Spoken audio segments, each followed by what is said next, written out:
Hello and welcome to Rouse Academy for Competitive Exams. And this is our special series on test paper discussion. So, in this test, we will discuss about the geography paper 1 and this will consist of 50 questions and those 50 questions we will cover holistically and they will prepare you for your upcoming pre-examinations. So, without wasting any time, let's see what was the first question. So the first question says, consider the following statement regarding India. And the first option is, the spread of India is 2933 kilometer from north to south direction and 3214 kilometer from east to west direction. Second option is, the Indian Standard Time of India is 82°30 west, which helps in time scheduling India. So, which is the right answer? None of the above. Why none of the above? Correct answer हो जाएगा इनमें से कोई भी नहीं. क्यों? चलिए इसको समझ लेते हैं ऐसा क्यों होने वाला है. इंडिया के एक्सपांशन की अगर हम बात करें तो आप देखेंगे इंडिया का जो नॉर्थ टू साउथ आपको देखने मिलेगा expansion that is 3214 kilometre. Whereas अगर हम ईस्ट टू वेस्ट एक्सपांशन के बारे में यहां पर बात करें तो that is 2933 kilometer. And India basically situated in the northern hemisphere and the eastern side. So हमारा ऑप्शन यहां पर आएगा neither one nor two, because ये वाइस वर्सा हो जाएगा. नॉर्थ टू साउथ की जगह आपको यहाँ पे ईस्ट टू वेस्ट देखने मिल जाएगा और यहाँ ईस्ट टू वेस्ट की जगह आपको देखने मिल जाएगा नॉर्थ टू साउथ. इसी तरह इंडिया वेस्ट में सिचुएटेड नहीं है, यहाँ आंसर आएगा ईस्ट. सो आई होप ये आपको क्लियर हो चुका है. चलिए आगे बढ़ते हैं अगले क्वेश्चन की तरफ. Next question is talking about arrange the following in the order from north to south. देखिए बात की जा रही है हमारे हिमालयन रेंजेस के बारे में. आपके सामने एक ऑर्डर है which is Ladakh, Zanskar and Karakoram ranges. So correct answer होगा इसका ऑप्शन नंबर डी 3 2 1, क्योंकि हमें पता है सबसे पहले हमें देखने मिलती है Karakoram ranges, then we see the Ladakh ranges जो कि कुछ इस तरीके से है और उसके बाद आपको देखने के लिए मिल जाता है काराकोरम रेंजेस. ऑलराइट, चलिए आगे बढ़ते हैं नेक्स्ट क्वेश्चन की तरफ. नेक्स्ट क्वेश्चन के बारे में बात करें तो पूछा जा रहा है in which of the following part of the Himalayas the 3 Himalayan ranges greater Himalaya, the small Himalayas and the Shivalik ranges are located. So what will be the correct answer? Correct answer होगा हमारा option number B, that is Uttaranchal Himalaya. क्यों होगा उत्तरांचल हिमालय? देखिए इसको इस तरीके से समझिए, जब हम उत्तरांचल हिमालयास की बात करते हैं तो basically it consist of the part of Himalayas that lies between the Ravi river in the west and Kali river in the east. ठीक है, सो आपको कहां से कहां तक एक्सपांशन देखने मिल जाएगा? हम एक तरफ बात करेंगे सतलज तो दूसरी तरफ हमें देखने मिल जाएगी काली, और इसी रेंज के बीच में हमें ये सारे mountain ranges, whether we talk about these 3 ranges, ये आते हैं सतलज से काली के बीच में और इसका एक्सपांशन हमें देखने मिलता है उत्तरांचल हिमालयास के अंदर. सो करेक्ट आंसर यहां पर हमें देखने के लिए मिलेगा ऑप्शन नंबर बी. ऑलराइट, साथ ही काली रिवर के बारे में आपको याद रखना है एक चीज कि ये इंडिया और नेपाल के बीच में बॉर्डर भी बनाती है और जिसके साथ हमें कई सारे डिस्प्यूट्स भी देखने के लिए मिलते रहते हैं. चलिए आगे बढ़ते हैं अगले क्वेश्चन की तरफ. Next question is, the famous molasses basin is related to which of the following state? And this is the very nice question जहां पर सभी कंफ्यूज होते हुए भी हमें नजर आएंगे. So यहां पर करेक्ट आंसर क्या देखने के लिए मिल जाएगा हमें? Is the option number C, Mizoram. Mizoram के बारे में बेसिकली यहां पर बोला जाता है कि इसे मोलासिस बेसिन भी बोला जाता है क्योंकि ये बना है सॉफ्ट एंड अनऑर्गेनाइज्ड रॉक से, जिसकी वजह से इसका नाम हमें देखने के लिए मिल जाता है मोलासिस बेसिन. ऑलराइट, क्यों? चलिए इसको इस तरीके से समझ लेते हैं. जब हम मिजोरम की बात करते हैं तो आप एक चीज देखिए, बहुत सारे माउंटेन्स आपको देखने के लिए मिल जाएंगे जब आप बात करेंगे the north eastern part of the India. There are multiple mountains and because of that you will see an number of valleys there. N number of valleys will resulted into n number of glaciers, n number of depressions and the fault as well. और इसकी वजह से यहाँ पर बहुत सारा accumulation देखने मिलेगा, बहुत सारा deposition हमें देखने मिलेगा और एक नए तरीके का स्ट्रक्चर देखने मिलेगा जो कि कैसा हो जाएगा, अनऑर्गेनाइज्ड रॉक का बना होगा, सॉफ्ट रॉक्स हमें देखने के लिए मिलेंगी, and because of that it is known as the molasses basin also. Also you should keep one thing in mind कि इसी को ही लैंड ऑफ रोलिंग माउंटेन के नाम से भी जाना जाता है. So land of rolling mountain, this is again very very important because आपसे क्वेश्चन कंफ्यूजन क्रिएट करके भी पूछा जा सकता है कि मोलासिस बेसिन की जगह आपसे पूछा जा सकता है लैंड ऑफ रोलिंग माउंटेन कौन सा है. So you should keep in mind it is again Mizoram.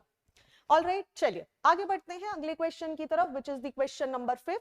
और यहां पर बात की जा रही है, some people in Mizoram live in houses built on floating islands of weeds, and there is a loss of vegetation held together by surrounded silt. By what name are they commonly known?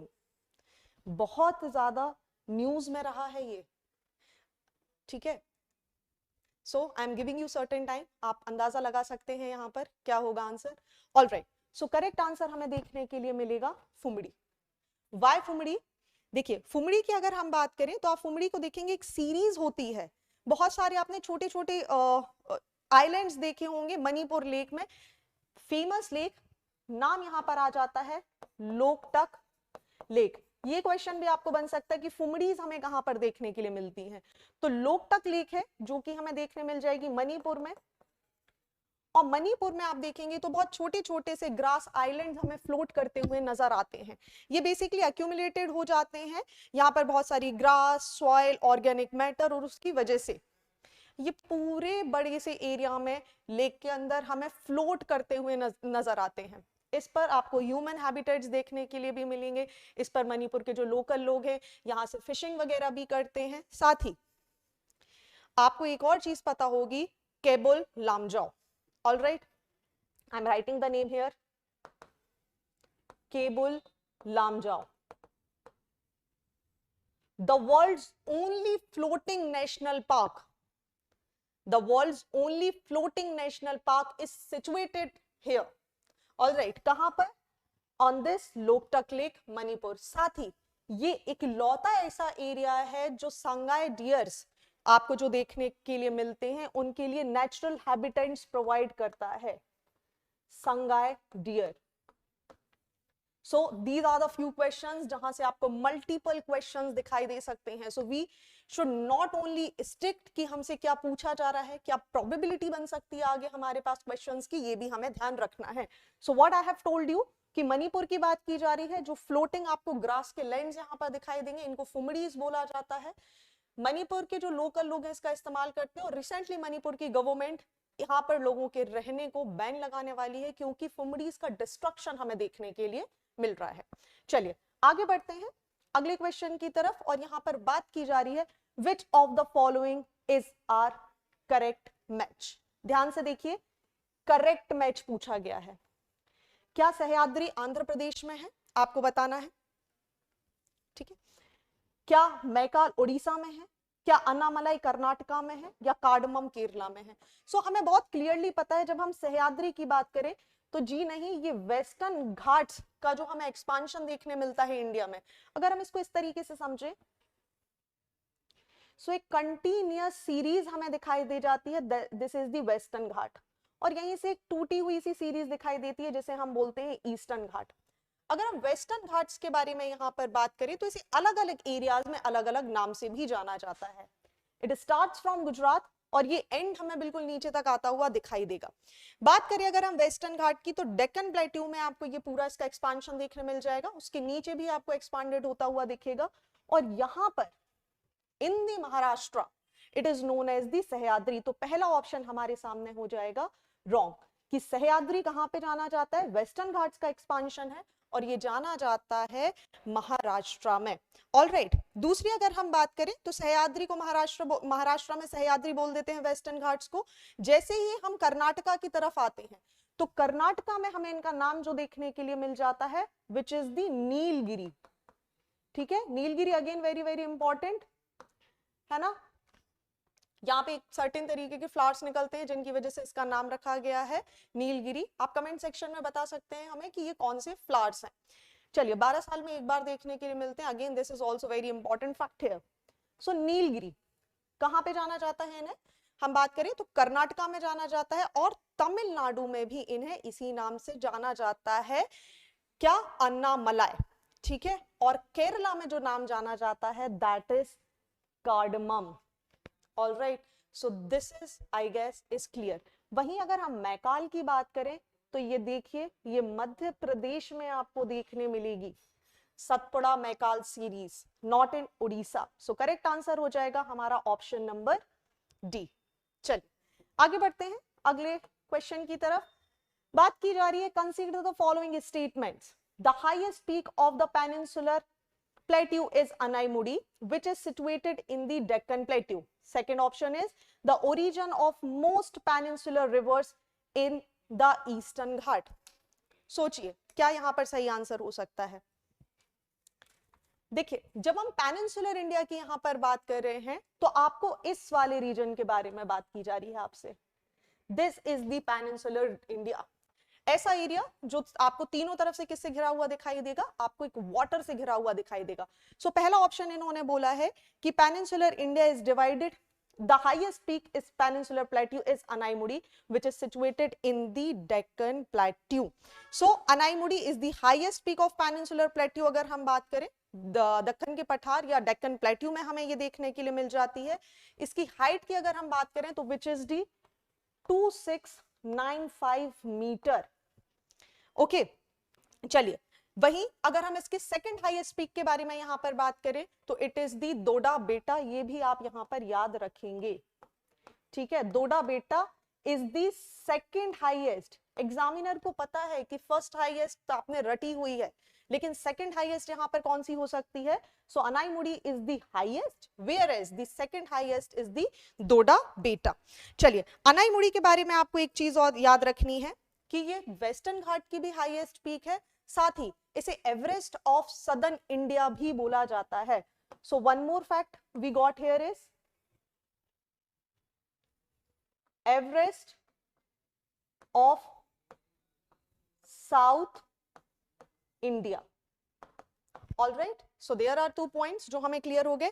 चलिए next option इन्होंने क्या दिया, the western Ghat the origin of most of the peninsular river is the eastern Ghat. Is it? No. अगर हम India के slope की बात करें, इंडिया के झुकाव की बात करें, तो आप देखेंगे इंडिया का जो एक्सपांशन है या इंडिया का जो झुकाव हमें देखने के लिए मिलता है वो यूजुअली हमें कैसा देखने के लिए मिलता है, टुवर्ड्स द ईस्ट। और जितनी भी मेजर नदियां जो हमारे यहां से ओरिजिन होती हैं वो इस पार्ट से ओरिजिन होती हैं और ट्रैवल करती हैं इस तरफ। इसी की वजह से आपने एक चीज और देखी होगी कि ईस्टर्न घाट वेस्टर्न घाट के मुकाबले में अगर बात की जाए तो ये ज्यादा चौड़ा है, it is more wide, it is the wider, ठीक है, and this is the narrow part. कारण ये है कि देखिए यहां से मैक्सिमम नदियां निकलती हैं। तो पहली चीज तो हमें अगर देखें तो ईस्टर्न घाट आपको कुछ ऐसे यूं टूटे फूटे से नजर आते हैं, है ना, क्योंकि नदियां इसको एरोड कर देती हैं, पहली चीज। दूसरी बात, नदियां जब अपने साथ ट्रैवल करती हैं तो बहुत सारा डिपोजिशन ले जाती हैं जिसको ये यहाँ जमा करती हुई जाती हैं और ये हमें ब्रॉड दिखाई देता है। तो आपको यहाँ पे और भी बहुत सारी इंफॉर्मेशन मिल गई कि नहीं भाई क्या हो सकता है, अनाईमुडी तो हाईएस्ट पीक है, लेकिन सेकंड हाईएस्ट पीक अगर हमसे पूछ ली जाए तो विच इज दी दोडा बेटा। अनाईमुडी की हाइट आपसे पूछी जा सकती है विच इज दी 2695 मीटर। वहीं अनाईमुडी को या फिर किस हिल को या किस माउंटेन को एवरेस्ट ऑफ साउथ भी बोला जाता है, तो also you know it is दी अनाईमुडी। चलिए अनाईमुडी बेसिकली हाथी का फेस या एलिफेंट की फेस के नाम से आ रहा है, इसीलिए इसका नाम है। सो यहाँ पर करेक्ट आंसर क्या हो जाएगा हमारे लिए, क्वेश्चन नंबर 7 का करेक्ट आंसर होगा ऑप्शन नंबर ए, ठीक है। So only 1 is correct. चलिए आगे बढ़े नेक्स्ट क्वेश्चन की तरफ। चलिए नेक्स्ट क्वेश्चन यहां पर बात कर रहा है, कंसीडर द फॉलोइंग स्टेटमेंट। पहली चीज क्या पूछी जा रही है, देखिए the Meghalaya plateau is an extension of the peninsular plateau. ध्यान से समझिए, बोल रहे हैं मेघालय प्लेट्यू एक्सटेंशन है पेनिनसुलर प्लेट्यू का। दूसरी बात पूछी जा रही है, tribes like Garo Khasi resides in the plateau of Meghalaya. Okay, third point हमसे पूछा जा रहा है uranium deposits are present in the Meghalayan plateau. आपको इसमें से चुनना है द करेक्ट आंसर। अब देखिए ऑप्शन डी, इसको डी को ध्यान से देखा जाए, ऑप्शन डी को, तो ये सारी चीजें कहीं हमें जस्टिफाई करता हुआ लगाई दे रहा है। कैसे? देखिए आपको पता है जब हम मेघालय की बात करते हैं तो Meghalaya plateau is the extension of the peninsular India. क्यों? अगर आप देखेंगे तो जब पेनिनसुलर इंडिया इस तरीके से जाते हैं, ये है हमारा नॉर्थ ईस्ट, है ना। नॉर्थ ईस्ट को जब हम देखेंगे, so what usually happened here कि एक टिल्ट, एक शिफ्ट की वजह से, जब ये गया एक टिल्ट, एक शिफ्ट की वजह से व्हाट हैपेंड कि एक डिप्रेशन क्रिएट हुआ, एक डिप्रेशन क्रिएट हुआ, रिजल्टेड इनटू व्हाट, यहां पर एक गैप का फॉर्मेशन हो गया। किसके बीच में? Main peninsular plateau and the Meghalaya plateau के बीच में हमें एक गैप देखने के लिए मिल जाता है। ये आपसे नाम पूछा जा सकता है और इसका नाम है मालदा गैप। मालदा गैप, या इसी को हम एक और नाम से जानते हैं विच is the Garo Rajmahal gap. Alright, सो एक चीज और हमें यहां पे पता चल गई कि यही हमें क्या देखने मिलेगा, गारो राजमहल गैप। ठीक है, बिल्कुल क्लियर है। फिर अगर हम जाएं तो गारो, खासी, जयंतिया, तीन पहाड़ियां भी हमें मेघालय प्लेट्यू पे दिखाई जाती हैं और इन्हीं तीन ट्राइब्स की, इन्हीं तीन पहाड़ियों की वजह से यहाँ पे जो रहने वाली ट्राइब्स है उनका नाम भी हमें देखने मिल जाता है विच इज दी गारो, खासी and Jaintia. So again option 1 is correct, option 2 is correct and third, क्योंकि ये पेनिनसुलर प्लेट्यू का पार्ट है। और अगर हम बात करें बाकी प्लेट्यूज की, लाइक द छोटा Nagpur plateau, like the Deccan plateau, also जैसे हमें सारी जगह पे कोल रिजर्व देखने के लिए मिल जाते हैं, हमें बाकी जगह पर लाइमस्टोन्स देखने के लिए मिल जाता है। In a similar manner we also found all these important resources and mineral in the Meghalayan plateau itself, so the option third is also correct. So correct answer हो जाएगा हमारा option number D, all of the above. चलिए आगे बढ़ते हैं। Next question आपसे पूछा जा रहा है, if you move from the west to east of India with the help of tropic of cancer. ध्यान से देखिए, आपसे बोल रहा है कि आप कहां जा रहे हैं, वेस्ट टू ईस्ट जा रहे हैं। Just imagine that you are standing from the west side of the tropic of cancer and you have to move towards the eastern direction. What the examiner is asking here, which of the following will not come in your way? So which of the following will not come in your way? Okay, बात कर लेते हैं। Answer होगा यहां पर Satpura ranges. क्यों answer Satpura ranges हमें देखने के लिए मिलेगा? अगर हम मूवमेंट को देखें तो आप ईस्ट टू वेस्ट मूवमेंट देख लीजिए या वेस्ट टू ईस्ट मूवमेंट देख लीजिए, सबसे पहले हमें देखने मिल जाएगा मालवा का प्लेट्यू। ओके फाइन, सिचुएटेड हो जाता है। दूसरी तरफ अगर हम बात करें तो मालवा के प्लेट्यू के बाद हमें देखने मिल जाएगा Vindhyan range.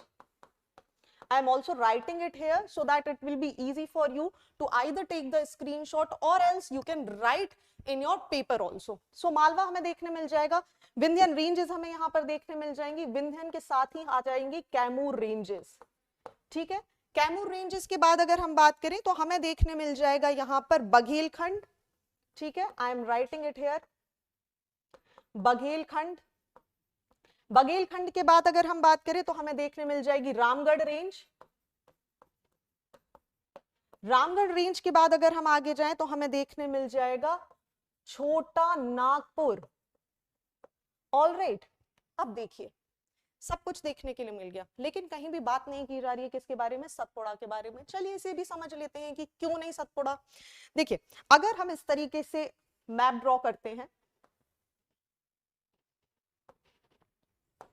okay, give me a time so that I can change the color so it will be easy for you to distinguish it.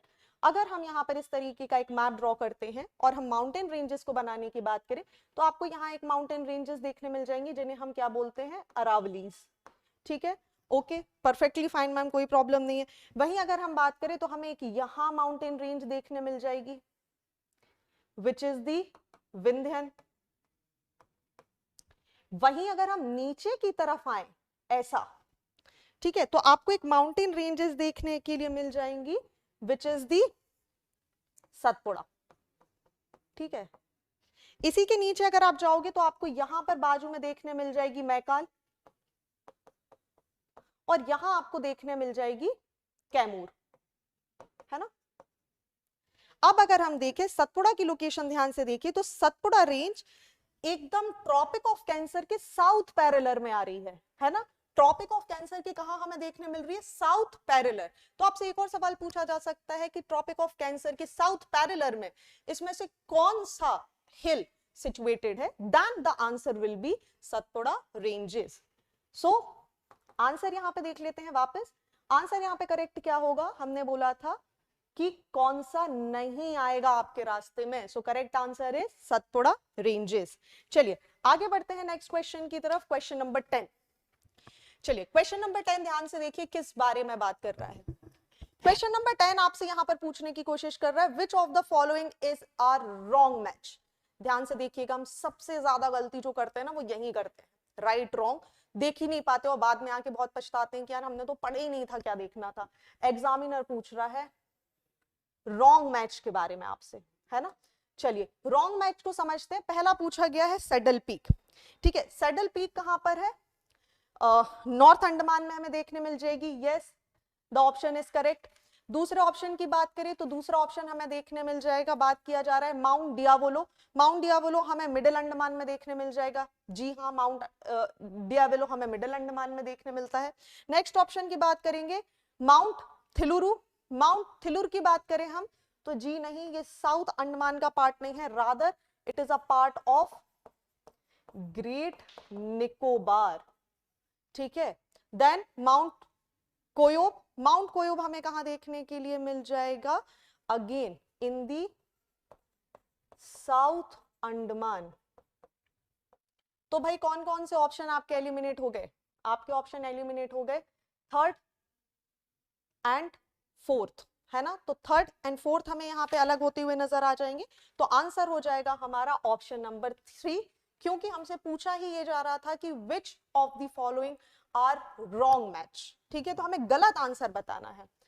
So is it clear, आप चाहें तो इसका स्क्रीनशॉट भी ले सकते हैं। I am moving little bit here so that you can take the screenshot.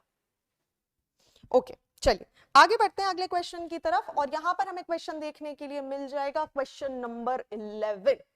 Question number 11 बात कर रहा है, consider the following statement, Wardha, Indravati, Koyna and Bhima, which of the above are tributaries of Godavari.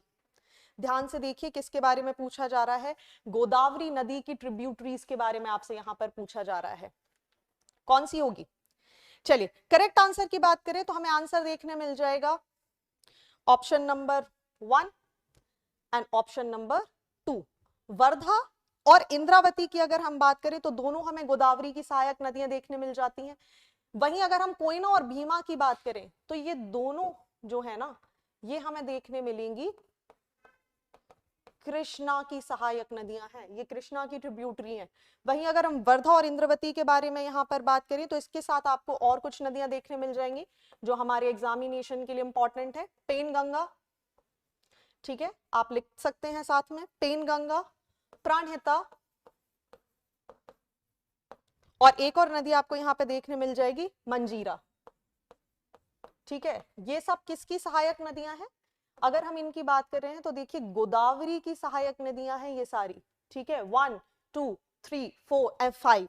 वहीं अगर आपसे कभी पूछ लिया जाए द लॉन्गेस्ट ट्रिब्यूटरी, ठीक है, अगर आपसे पूछ लिया जाए विच is the not longest, I am sorry, which is the largest tributary, so largest tributary की जब बात आएगी तो दैट विल बिकम द मंजीरा, ठीक है। सो मंजीरा आप याद रखेंगे, मंजीरा बन जाती है गोदावरी की लार्जेस्ट ट्रिब्यूटरी। वहीं अगर हम यहां पर देखें, I guess we need to correct something here, okay. So largest and longest, Manjira की अगर हम बात करें तो देखिए मंजीरा आपको देखने मिल जाएगी विच is the longest, I am sorry it is the longest, ठीक है। और वहीं अगर हम बात करें तो प्राणहिता की अगर हम बात करें तो it is the largest tributary, alright. So is it clear till now, okay. Moving on to the next question which is the question number 12। बात की जा रही है consider the following statement, Indus river is the western most, ठीक है, ध्यान से देखिए, is the western most rivers in the Himalayan rivers in India, alright. दूसरा ऑप्शन क्या बात कर रहा है, Jhelum is one of the major tributary, ध्यान से देखिए झेलम को बोल रहा है कि it is one of the major tributary of the Indus. All right, next option बात कर रहा है Sutlej is the largest tributary of Indus. हमें क्या पता लगाना है कि करेक्ट स्टेटमेंट इसमें से क्या है, क्वेश्चन नंबर 12।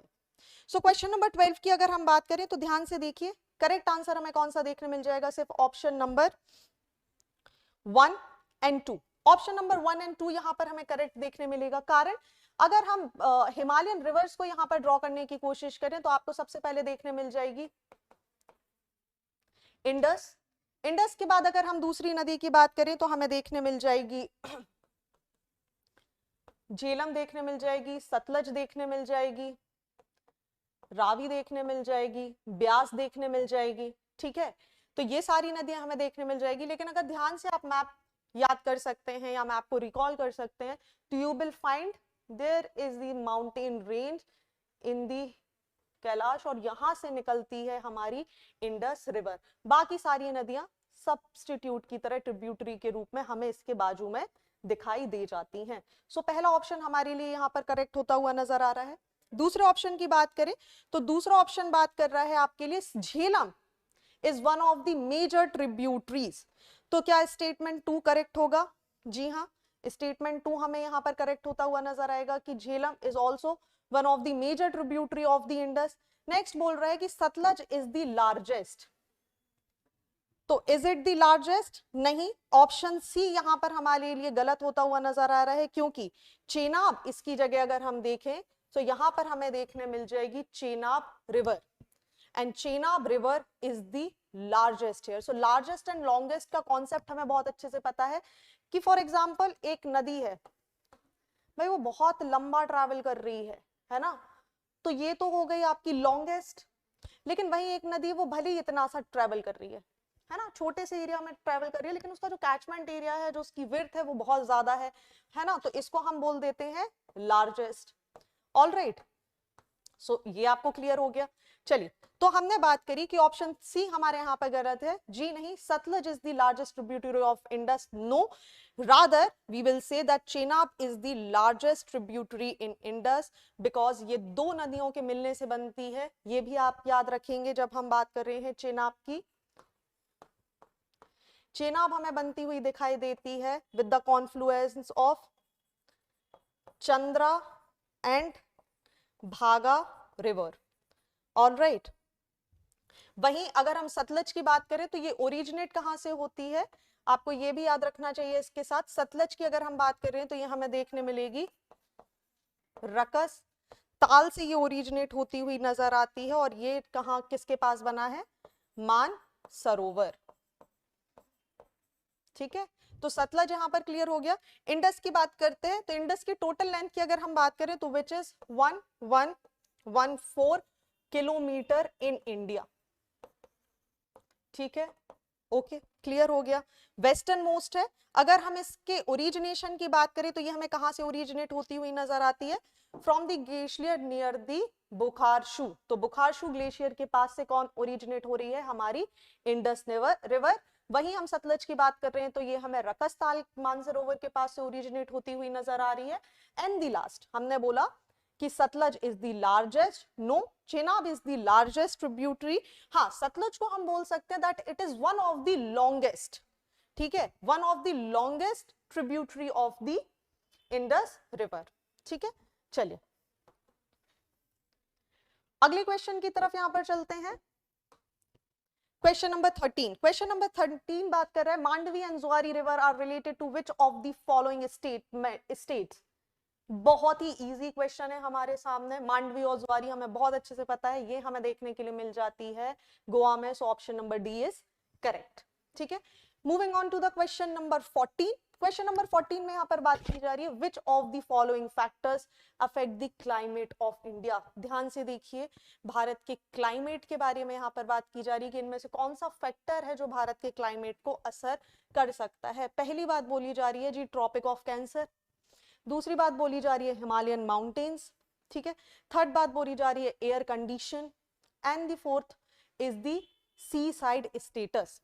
चलिए बताइए क्या यहां पर सही आंसर हो सकता है। Yes, all of the following are the correct answer. अगर हम इंडिया की सिचुएशन की बात करें तो ध्यान से देखिए, ये ग्लोब है, यहां से हम लेके जा रहे हैं 0 डिग्री, यहां से हम लेके जा रहे हैं ट्रॉपिक ऑफ कैंसर, यहां से हम लेके जा रहे हैं tropic of Capricorn. Now what happened, ये बना हुआ है इंडिया यहां पर, ठीक है, this is the position of India. अब ट्रॉपिक ऑफ कैंसर पे होने की वजह से इंडिया का टेम्परेचर डेफिनेटली यहाँ पर इंपैक्ट होता हुआ हमें नजर आएगा। कारण क्यों? क्योंकि ये एक लेटीट्यूड है। जब हम मूवमेंट देखेंगे तो कई बार आप देखते हैं ना कि हमने उत्तरायण मनाया, मतलब सूर्य कहाँ पे आ रहा है, यहां से इस तरफ की तरफ मूव कर रहा है, और जैसे ही ट्रॉपिक ऑफ कैंसर पे सन का मूवमेंट हमें दिखाई दे जाता है, विच रिजल्टेड इनटू कि हमारे यहाँ किस चीज की शुरुआत हो जाती है, समर्स की शुरुआत हो जाती है और विंटर्स यहाँ पे खत्म हो जाती है। ठीक है, तो ऑप्शन ए यहाँ पर करेक्ट हो गया। दूसरी आपने बात करी कि भाई मैम यहाँ पर क्या हो जाएगा, हिमालयन माउंटेन्स। जी हाँ, हिमालयन माउंटेन रेंजेस अगर हम देखें तो ये आने वाली ठंडी हवाओं को, ठीक है, जितनी भी साइबेरिया और बाकी आसपास के एरिया से आने वाली ठंडी हवाएं होती हैं, तो ये क्या करता है, ये इसको ब्लॉक कर देता है। रिजल्टेड इनटू इंडिया का क्लाइमेट बड़ा सूदिंग सा है। आप बाकी जगह देखेंगे, बाकी आसपास के एरियाज में देखेंगे तो या तो बहुत ज्यादा ठंड है, आप रशिया ही देख लीजिए, बहुत ज्यादा ठंड है, बर्फ देखने के लिए मिल जाती है। लेकिन इंडिया में क्या हो जाती है, ये विंड्स ब्लॉक कर दी जाती हैं by the great Himalayan ranges, जिसकी वजह हमारा क्लाइमेट हमें मॉडरेट सा दिखाई देता है। नेक्स्ट यहाँ पर बात की जा रही है air condition. Yes, air condition always plays the important role. गर्म हवाएं आएंगी तो आपको थोड़ा सा गर्म सा मौसम दिखाई देगा, ठंडी हवाएं आएंगी ठंडा सा मौसम दिखाई देगा, और उसी से आपकी जलवायु यहाँ पर इंपैक्ट होती हुई नजर आती है। नेक्स्ट बात कर रहे हैं सी साइड स्टेटस। ठीक है, सी साइड स्टेटस के बारे में बात करें तो हाँ, कोई भी जो लोकेशन है, जो हमारी कोस्ट लाइन है इंडिया की, ये भी हमारे क्लाइमेट को डिसाइड कर रही है। क्यों? क्योंकि आप देखिए, आपको साउथ वेस्ट मानसून आता हुआ दिख जाएगा, आपको रिट्रीटिंग मानसून भी दिखाई दे जाएगा। रिजल्टेड इनटू इंडिया का जो पूरा क्लाइमेट है वो तीनों तरफ से पानी से घिरे होने की वजह से भी क्या हो जाता है, इंपैक्ट। क्योंकि हमें एक बहुत अच्छा कॉन्सेप्ट पता है। क्या कॉन्सेप्ट पता है जी? देखिए, एयर कहां से कहां ट्रेवल करती है, या अगर हम प्रेशर की बात करें तो from where the pressure travels, from the high pressure to the low pressure. All right, है ना, हाई प्रेशर से लो प्रेशर का जोन बनता है। अब इंडिया के जो चारों तरफ यहाँ पे सी, जो आपको महासागर देखने के लिए मिल जाएगी, जो वाटर बॉडीज देखने के लिए मिल जाएगी, व्हाट हैपेंड, जब गर्मी होती है, ठीक है, तो मॉनसून के टाइम होता क्या है भाई, लैंड कंपैरेटिवली कैसा हो जाता है, आपका कंपैरेटिवली ज्यादा जल्दी गर्म हो जाता है ना, ज्यादा जल्दी गर्म हो जाएगा। दैट मींस यहाँ पे क्या क्रिएट हो जाएगा, आपका लो प्रेशर। इसी के मुकाबले में अगर आप वाटर बॉडीज की बात करेंगे तो ये धीरे धीरे गर्म होता है और धीरे धीरे ठंडा होगा, मतलब comparatively it is the cooler. So यहां बन जाता है कि आपका हाई प्रेशर, और हमें पता है बस यहां से यहां हवाएं चल जाएंगी, है ना, दोनों तरफ से, और रिजल्टेड इनटू इंडिया के क्लाइमेट पे इंपैक्ट होता हुआ हमें नजर आएगा। सो आई होप ये आपको क्लियर हो गया है कि आंसर हमारा क्या होगा, ऑल 1 2 3 4। चलिए, moving next, the question number 15, identify the incorrect statement. ध्यान से देखिए, बोल रहा है इनकरेक्ट स्टेटमेंट को आइडेंटिफाई करिए from the given following passage.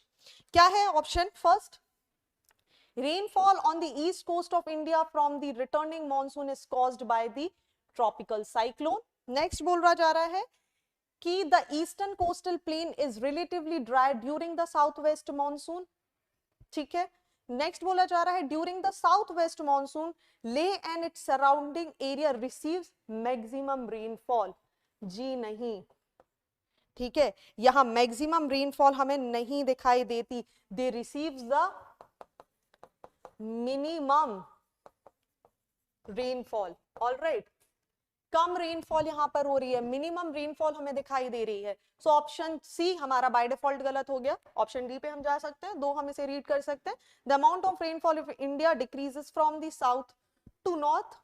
Yes, हमें पता है मॉइस्चर जैसे जैसे कैरी करके विंड ऊपर ऊपर की तरफ उठती जाएंगी, एक सैचुरेशन पॉइंट उनका आकर हो जाएगा, सैचुरेशन पॉइंट आएगा, दे विल प्रेसिपिटेट, और ऊपर जाते जाते जाते जाते पूरा मॉइस्चर वो छोड़ चुकी होंगी अलग अलग माउंटेन रेंजेस से टकराकर, अलग अलग टाइप के एरिया से ट्रेवल करती हुए, जैसे ही साउथ से नॉर्थ की तरफ जाएंगी, सो जो हमें रेनफॉल होगा वो कैसा दिखाई देता जाएगा, डिक्रीज होता जाएगा। ओके है ना, बहुत नॉर्मल सा फिनोमेना है, बहुत नॉर्मल सा कॉन्सेप्ट है, क्लियर हो चुका होगा। चलिए आगे बढ़ते हैं क्वेश्चन नंबर 16 की तरफ। क्वेश्चन नंबर 16 बोल रहा है consider the following factors, earth rotation, air pressure and density of sea water, which of the factor affects the ocean current. सोचिए ओशन करंट को इसमें से क्या इंपैक्ट करता है? पहले दोनों, तीनों, 1 and 3 या 2 and 3? Yes, all of the above, 1, 2 and 3 सारे के सारे अगर हम देखेंगे तो ये हमारे मॉनसून को इंपैक्ट करते हुए हमें नजर आ रहे हैं जी। कारण क्यों, क्या कारण हमें यहाँ पे देखने के लिए मिल रहा है? देखिए अगर हम बात करें तो अर्थ का रोटेशन है ना, अर्थ का रोटेशन इसको इंपैक्ट करेगा, बिल्कुल करेगा। क्यों? आपको देखने के लिए मिल जाएगा एक फोर्स जिसे बोलते हैं कोरियोलिस फोर्स। ये करता क्या है? किसी भी विंड को, किसी भी मूवमेंट को नॉर्दर्न हेमिस्फीयर में कहां की तरफ डिफ्लेक्ट कर देता है? Right side. और सदर्न हेमिस्फीयर में किसी भी चीज को डिफ्लेक्ट कर देता है टुवर्ड्स दी लेफ्ट। ठीक है, और इस रोटेशन की वजह से हमें क्या देखने के लिए मिल जाएगा कि हमारा जो ओशन करंट है यहां पर भी इसका मूवमेंट देखने मिल सकता है। दूसरा ऑप्शन हमारे सामने दिया है कि एयर प्रेशर। ठीक है, आपको एक चीज मैंने बताया, एयर प्रेशर में क्या होगा, कोई भी चीज हाई प्रेशर से लो प्रेशर की तरफ चलती है जिसे ही हम क्या भी बोलते हैं, प्रेशर ग्रेडियंट फोर्स भी बोलते हैं। रिजल्टेड इनटू, एक तरफ हाई प्रेशर बना हुआ है, एक तरफ लो प्रेशर बना हुआ है, the water will started moving, और यही मूवमेंट ऑफ वाटर तो हम क्या बोल रहे हैं, क्या कहलाता है हमारा, is the ocean current. Okay, perfectly fine. Next आ जाता है डेंसिटी ऑफ सी वाटर। देखिए डेंसिटी इंपैक्ट करती है वर्टिकली, डेंसिटी में किस तरीके से इंपैक्ट करती हुई नजर आएगी, वर्टिकल। ठीक है, कैसे वर्टिकल हो जाएगा? देखिए अगर हम बात करें तो हाई सलाइन, अगर हाई सैलिनिटी हमें देखने मिल रही है, विच मींस हाई सैलिनिटी यानी डेंसर, और लो सैलिनिटी की बात करें अगर हम, कंपैरेटिवली लो सलाइन है, that means less denser. Okay, perfectly fine, यहां तक क्लियर हो गया है। नेक्स्ट अगर हम बात करें कोल्ड वाटर की, अगर हम बात करें तो कैसा हो जाएगा, कोल्ड वाटर हमें कैसा देखने के लिए मिल जाएगा, किस तरीके का, भारी होता है, डेंसर। और वहीं अगर हम बात करें वार्म वाटर की तो वो हमें कैसे देखने के लिए मिल जाएगा, कंपैरेटिवली लेस डेंसर। ठीक है, अब होगा क्या, लेस डेंसर की जगह लेने की कोशिश कौन करेगा, हाई डेंसर, और हाई डेंसर की जगह पे आपको धीरे धीरे कौन देखने मिल जाएगा, लेस डेंसर। तो एक वर्टिकल मूवमेंट आपको दिखाई देगा, एक साइकिल यहाँ पे फॉर्म होती हुई नजर आएगी, which will again impact the ocean current. Alright, so जो बेसिकली हमें मूवमेंट दिखाई दे रहा है वाटर बॉडी में अगर हम बात करें तो that is because of the ocean currents, और उसको डिटरमाइन करने के लिए सारे फैक्टर्स रिस्पॉन्सिबल होते हैं। ठीक है, चलिए आगे बढ़ते हैं नेक्स्ट क्वेश्चन की तरफ। क्वेश्चन नंबर 17, क्वेश्चन नंबर 17 की बात करें तो आपसे पूछा जा रहा है consider the following statement, the south west monsoon weakens due to La Nina watershed which is a major cause of drought in India। दूसरा ऑप्शन हमारे सामने दिया जा रहा है, the main reason for the origin of El Nino stream is the rapid rise in the temperature of the western Pacific Ocean। ध्यान से देखिए क्या लिखा हुआ है, बोल रहे हैं वेस्टर्न पैसिफिक ओशन। क्या करेक्ट होगा इसमें से, दोनों ही करेक्ट होते हुए हमें नहीं नजर आएंगे, neither the option number 1 nor the option number D. क्यों नहीं करेक्ट होते हुए हमें नजर आ रहे हैं, देखिए इसको इस तरीके से समझ लेते हैं। बोल रहे हैं जो साउथ वेस्ट मॉनसून है ये weaken due to La Nina watershed which is a major cause of drought in India. ठीक है, नहीं हमें मेजरली ये कहां पे सिचुएशन देखने मिल जाएगी, साउथ अमेरिका एंड पेरू में ये सिचुएशन हमें देखने के लिए मिल जाएगी। दूसरी तरफ बात की जा रही है, the main reason for the origin of El Nino stream is rapid rise in the temperature of western Pacific Ocean. जी नहीं, ये हमें ईस्टर्न पैसिफिक में राइज होता हुआ नजर आएगा, है ना। बस यही बहुत माइन्यूट सी चीजें होती हैं जो हम मिस कर जाते हैं, उसने बहुत एक शब्द ही यहां पर चेंज किया एग्जामिनर ने। क्लियर, जिससे पूरा आंसर हमारा कैसा हो जाएगा, बदल जाएगा। So neither 1 nor 2। आगे बढ़ते हैं नेक्स्ट क्वेश्चन की तरफ। क्वेश्चन नंबर 18 बोला जा रहा है कि आपको क्या करना है, match the following correctly. Mango rain, Kal Baisakhi, flowering shower and the loo effect. Match ढूंढना है आपको। I am giving you time, you can also do it.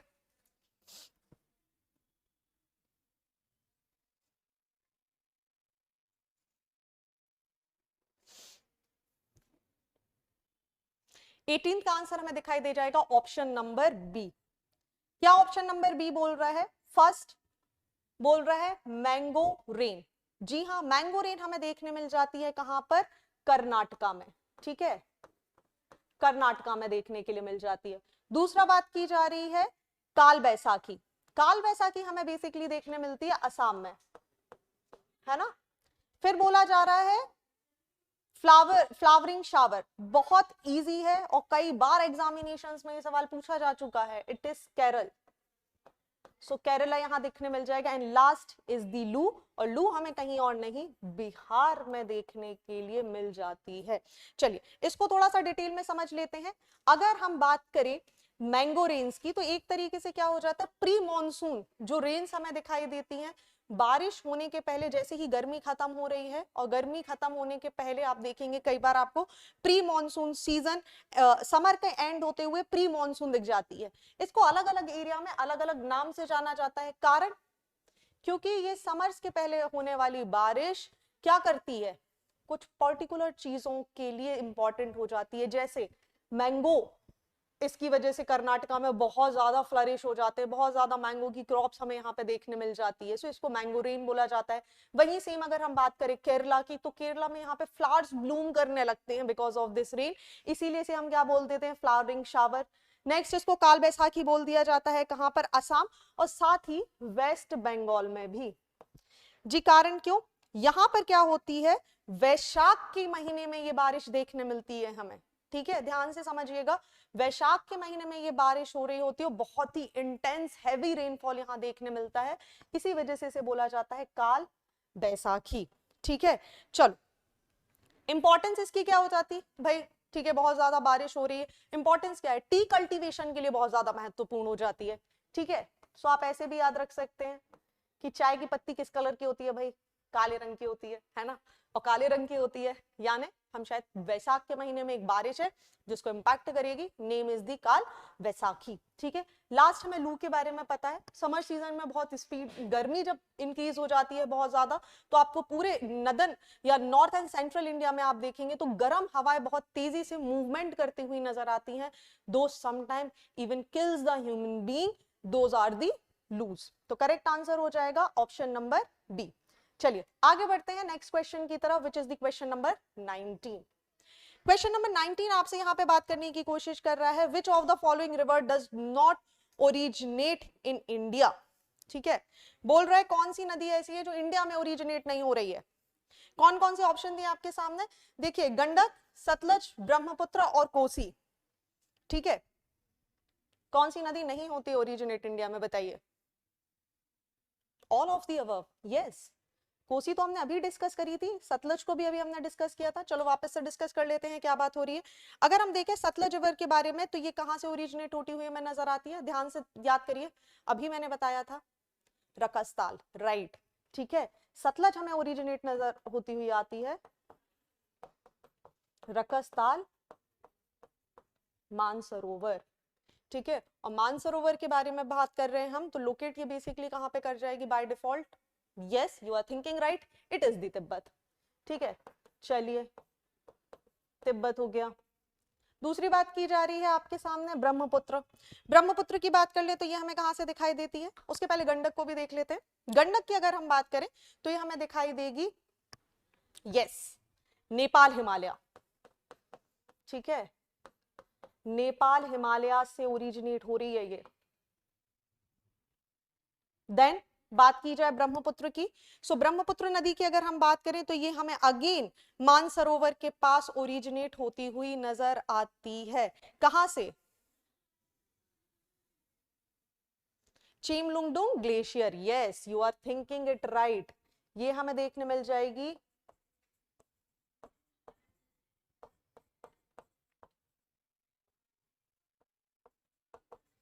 Glacier मान सरोवर, ठीक है। ये भी इंडिया में ओरिजिनेट नहीं हो रही, ये इंडिया में एंटर होती है ना, ओरिजिनेट नहीं हो रही है कहीं से भी। और लास्ट हमारे सामने ऑप्शन आ जाता है कोसी नदी का, और कोसी हमें कहां से ओरिजिनेट होती हुई दिखाई देती है? यस, ईस्टर्न नेपाल से, ठीक है, ईस्टर्न नेपाल से ये हमें ओरिजिनेट होती हुई नजर आती है। सो करेक्ट आंसर क्या हो जाएगा? ऑल 1 2 3 4 5, ठीक है। चलिए moving on to the 20th question, और 20th क्वेश्चन आपसे पूछ रहा है which of the following statement is और आर करेक्ट। ध्यान से देखिए, करेक्ट ऑप्शन आपको यहां पर बताना है। पहला बोल रहा है asteroids are found between the orbits of Mars and Jupiter, yes और रॉन्ग? करेक्ट, यस, मार्स और जुपिटर के बीच में हमें क्या घूमते हुए नजर आते हैं? एस्टेरॉइड्स। तो yes, option number 1 is right. Option 2 बात कर रहा है meteors bodies mainly revolve around the, ध्यान से देखिए, earth, and during this period they sometimes move towards the earth and cause great harm to the earth। क्या इतना ही बस आंसर यहाँ पर सही होगा? जी नहीं। कैसे नहीं सही होगा? अगर हम स्टेटमेंट 2 को यहाँ पर देखें तो मीटरॉइड्स क्या होते हैं? They revolve around the sun not the earth. ध्यान से देखिए, किसके चारों ओर घूमते हुए नजर आ रहे हैं? Around the sun not the earth. भाई तो अर्थ यहाँ पे नहीं है। और कई बार ये क्या होते हैं, ये रिवॉल्व करते करते करते करते कई बार ये हमारे अर्थ के ऑर्बिट में एंटर हो जाते हैं, और ऑर्बिट होने के बाद they speed up because of the gravitational pull also. और कारण क्या होता है, ये जहां पे गिरते हैं वहां पे डिस्ट्रक्शन भी क्रिएट कर देते हैं। हाँ, कई बार मीटियोर्स हमें हमारा जो अपर लेयर्स ऑफ एटमॉस्फेयर है वहीं पर डिस्ट्रक्ट होते हुए भी नजर आ जाते हैं, ठीक है। चलिए इसी के साथ हमें एक और चीज पता होनी चाहिए, भाई एस्ट्रॉइड्स होते क्या है? तो एस्ट्रॉइड्स क्या है? प्लैनेट्स और सैटेलाइट के अलावा ऐसी बहुत सारी छोटी छोटी बॉडीज हैं, है ना। प्लैनेट, मैं क्या बोल रही हूँ ध्यान से समझिए, प्लैनेट्स और सैटेलाइट्स के अलावा ऐसी बहुत सारी छोटी छोटी टाइनी बॉडीज होती हैं जो किसके अराउंड रिवॉल्व करती हैं? अर्थ के अराउंड रिवॉल्व करती हुई हमें नजर आती हैं। इन्हें ही हम क्या बोलते हैं? एस्ट्रॉइड्स, है ना। अर्थ और सन के चारों तरफ हमें ये गोल गोल घूमती हुई नजर आती हैं, ये क्या है? हमारे एस्ट्रॉइड। अगर हम ध्यान से देखें तो देखिए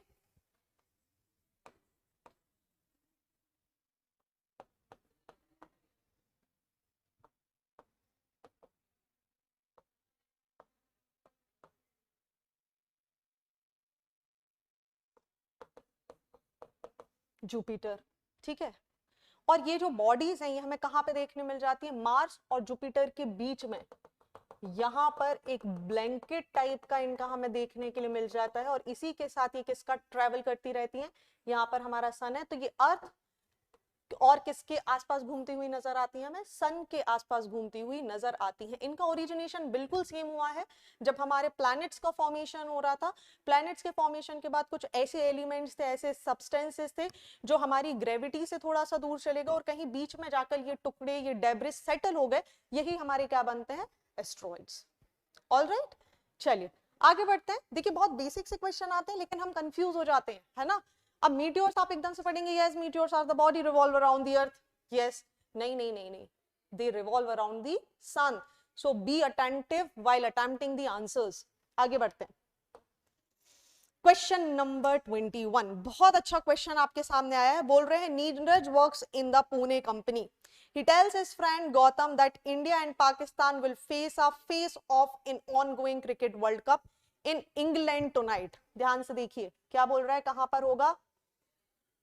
नीरज वर्क कहां पे कर रहे हैं? और पुणे में। Highlight the important point so that it will be very much easy for you to attempt the answer, ठीक है। गलती के चांसेस यहां पे नहीं होंगे। England, for this reason he will not be able to sleep at night, ठीक है।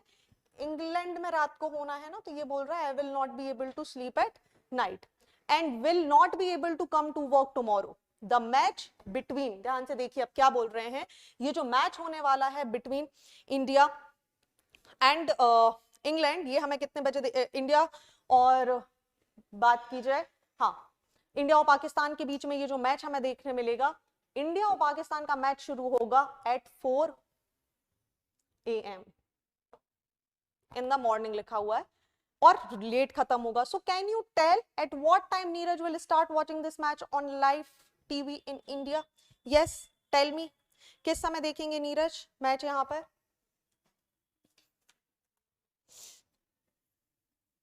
Yes, you are right. अगर हम इंडिया की लोकेशन की बात करें, ध्यान से देखिए, ठीक है, ये suppose this is the Greenwich meridian, 0 degree या प्राइम मेरिडियन. हमें एक बहुत अच्छा सा कॉन्सेप्ट पता है, यहां से कोई भी चीज राइट साइड जब जाएगी, ठीक है, whenever we will go towards the eastern direction, what will happen? We will gain something. Whenever we will move towards the west, we will lose something. तो जैसे ही GMT के आप आगे आएंगे, 0 डिग्री GMT को माना गया है. Now what happened? इंडिया के एक्सपांशन के बारे में बात कर लेते हैं. इंडिया एक्सपांडेड है और इंडिया में क्या करा गया है, नैनी इलाहाबाद से इंडिया ने एक लाइन ड्रॉ कर दी. ठीक है, ध्यान से समझिएगा, इंडिया ने क्या किया हुआ है, नैनी से एक लाइन ड्रॉ करी है, जिसे हम बोलते हैं इंडियन स्टैंडर्ड टाइम, IST.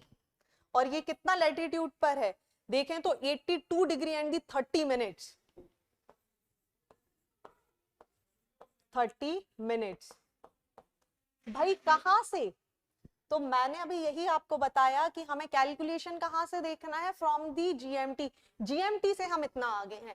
अब हमें कुछ बेसिक कैलकुलेशंस पता हैं. देखिए क्या, एक रोटेशन में, अगर हम रोटेशन की बात करें तो दैट इज 360, और इसको पूरा रोटेट करने की अगर हम बात करें तो कितना टाइम लग जाएगा, 24 hours.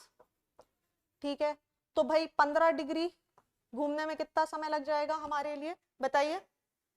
1 hour which is equivalent to 60 minutes. ठीक है, 15 डिग्री घूमने में लग रहा है हमारे लिए 1 आवर विच इज 60 मिनट्स. यानी 1 डिग्री हमें घूमने में कितना टाइम लग रहा होगा, 4 मिनट्स. ध्यान से देखिए, और 1 डिग्री विल टेक 4 मिनट्स. अब देखिए इंडिया कितना आगे है. Now you have to calculate 82 degree and 30 minutes, और जब आप इसको तोड़ेंगे so you will get the answer 5 hours and 30 minutes, which is the 530 plus 530 of GMT, क्योंकि आप आगे हैं. तो अब आप कैलकुलेट कर लीजिए जल्दी, कितना टाइम हो जाएगा. यस, 4 बजे मैच शुरू हुआ था ना जी, तो कितना आपको और जोड़ना है, प्लस 530, तो कितना हो गया, 5, 6, 7, 8, 9 प्लस 30, तो answer will be what, 9:30 AM. So correct answer हमारे पास क्या देखने के लिए मिल जाएगा हमें, option number B, which is the 9:30 AM. बहुत इजी सा क्वेश्चन है, बस आपको याद रखना है. आप इतने कैलकुलेशन में भी नहीं जाते, ये तो मैंने आपको समझाने के लिए बता दिया. अगर आपको बेसिक्स क्लियर है आपके, तो आपको सीधा पता है कि भाई इंडिया कहाँ पे है, eastern side of the GMT, है ना. अगर यही सेम सवाल कहाँ के लिए आ जाता है, USA के लिए, तो हम माइनस में चले जाते उस लैटिट्यूड के हिसाब से. इंडिया के कॉन्टेक्स्ट में हमने क्या बोला, हम कहाँ जा रहे हैं, प्लस में. और इंडिया का हमें एक्सपांशन पता है, IST कहाँ से निकल रहा है हमारा, 8230 नैनी के पास से निकल रहा है, और बस हमारे पास कैलकुलेशन आ गया, हम प्लस 530 आगे हैं. So answer will be the 9:30 AM. Alright, चलिए आगे बढ़ते हैं नेक्स्ट क्वेश्चन की तरफ. बात की जा रही है कंसीडर द फॉलोइंग स्टेटमेंट. ठीक है, ध्यान से देखिए क्या पूछ रहा है. The day and night are determined by the revolution speed of the earth. ठीक है, क्या बोल रहा है, the day and night determines by the revolution. ध्यान से देखिए, रिवॉल्यूशन, डे और नाइट की बात कर रहा है, बाय द अर्थ. दूसरा बोल रहा है earth weather is determined by the rotation speed, weather की बात कर रहा है, ऑफ द अर्थ. बताइए करेक्ट आंसर क्या होगा. Yes yes, you are thinking it right.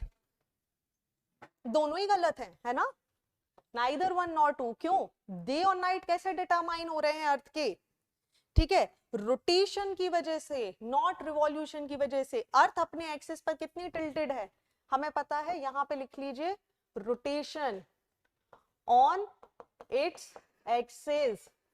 जी हाँ, अर्थ की बात करें तो it is not the standing still, it is tilted by 23.5 on its axis. Now what will happen? जैसे जैसे अर्थ ऐसे ऐसे रोटेट करना चालू करती है, एक टाइम क्या आ जाता है हमारे सामने, हम सन से डिस्टेंस पे आ जाते हैं. भाई रोटेट कर रही है ना, this is the position of sun. Now what will happen? This side is facing the sun, right? ठीक है, जैसे जैसे ये मूव करना स्टार्ट किया ईस्ट से वेस्ट की तरफ, तो क्या होता जा रहा है, हम पीछे की तरफ आ रहे. सपोज अर्थ ऐसी होती तो भाई एक हेमिस्फीयर में दिन होता, एक हेमिस्फीयर में रात होती, लेकिन अलग अलग हेमिस्फीयर्स में हमें डे और नाइट का कॉन्सेप्ट यहाँ पे नजर आता है. By because of the rotation, not revolution. ठीक है, रिवॉल्व हम सन के अराउंड कर रहे हैं, है ना, और अर्थ अपने एक्सिस पे क्या करती है, रोटेट करती है. So option number 1 is wrong. दूसरा बात की जा रही है, earth weather is determined by the rotation speed of the earth. Is it? नहीं, now it is determined by the revolution. ठीक है, सो यहां पर क्या आ जाएगा, कैसे? अगेन इमेजिन, इसको इस तरीके से समझ लीजिए,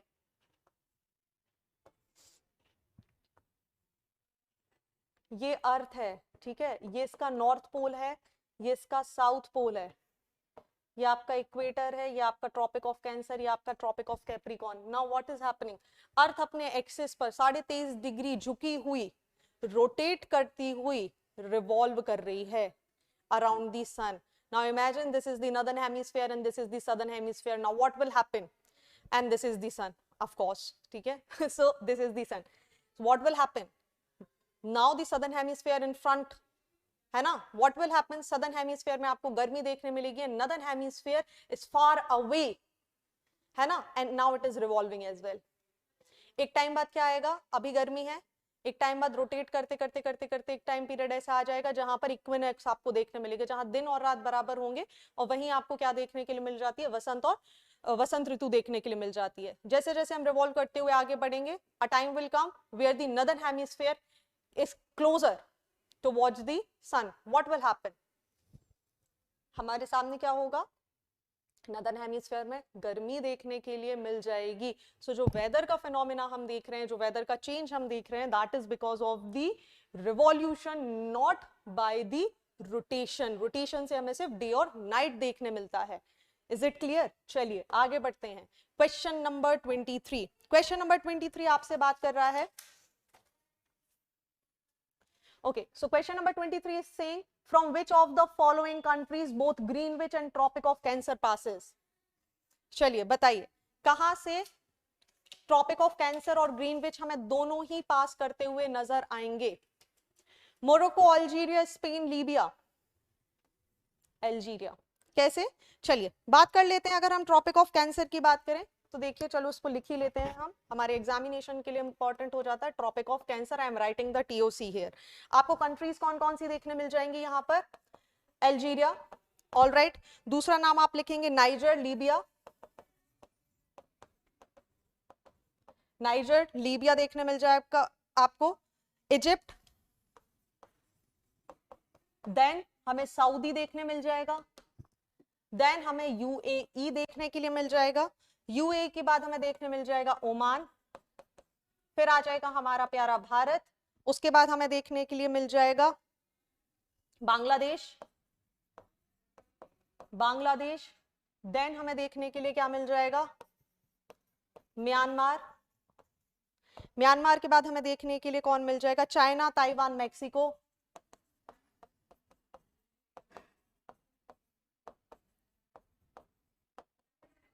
और इसके बाद क्या देखने मिल जाएगा आपको? Bahamas, Mauritius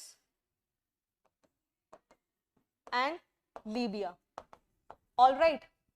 so this is something जो हमें कहां देखने मिल जाएगा? Tropic of cancer. ठीक है मैम, करेक्ट. दूसरा आपसे बोला गया था क्या ट्रॉपिक ऑफ कैंसर के अलावा हमें क्या बोला है? ग्रीनविच भी बोला. तो हम ग्रीनविच यानी लंदन की बात कर लेते हैं. ग्रीनविच के पास से देख लेते हैं कौन सी कंट्री हमें निकलती हुई नजर आएंगी. तो पहली कंट्री हमें देखने मिल जाएगी जहां से निकल रहा है जी, इंग्लैंड. ठीक है, इंग्लैंड के बाद हमें क्या देखने मिल जाएगा? फ्रांस. फिर हमें देखने मिल जाएगा स्पेन. फिर हमें देखने मिल जाएगा अल्जीरिया. अल्जीरिया के बाद हमें क्या देखने मिल जाएगा? Faso, Burkina Faso. Basically it's Burkina Faso. Burkina Faso के बाद हमें देखने मिल जाएगा Togo, Toga, then Ghana, and then आपको मिल जाएगा Antarctic. Now what we have to do, अब देखिए ऐसी कौन सी कंट्री है जो दोनों जगह से आपको दिखाई दे रही है। I am moving little bit apart so that you can see it and also take the screenshot. Yes, the only country which is common here is this, Algeria. Yes, right. Algeria एक ऐसा जगह है जो हमें क्या दिखाई दे रहा है, दोनों जगह से tropic of cancer as well as Greenwich से भी होता हुआ दिखाई दे रहा है। देखिए एग्जामिनेशन में और क्या हो सकता है, वो आपसे डायरेक्टली बोल देगा कि इसमें से कौन सी ऐसी कंट्री है जो भाई ट्रॉपिक ऑफ कैंसर से नहीं गुजरती या जो ग्रीनविच से नहीं पास होती। तो आपको याद रखना है, along with that you should also remember कि भाई जब हम अफ्रीका की बात करते हैं तो आपको ट्रॉपिक ऑफ कैंसर, कैप्रिकॉर्न और साथ ही इक्वेटर तीनों इससे पास होते हुए नजर आते हैं। Is it clear? चलिए आगे बढ़ते हैं। नेक्स्ट क्वेश्चन आ जाता है विच is the question number 24। Question number 24 की बात कर रहे हैं। क्या बोला जा रहा है आपसे, select the wrong match from the following. पहला ऑप्शन आपके सामने है mount Kilimanjaro, Japan.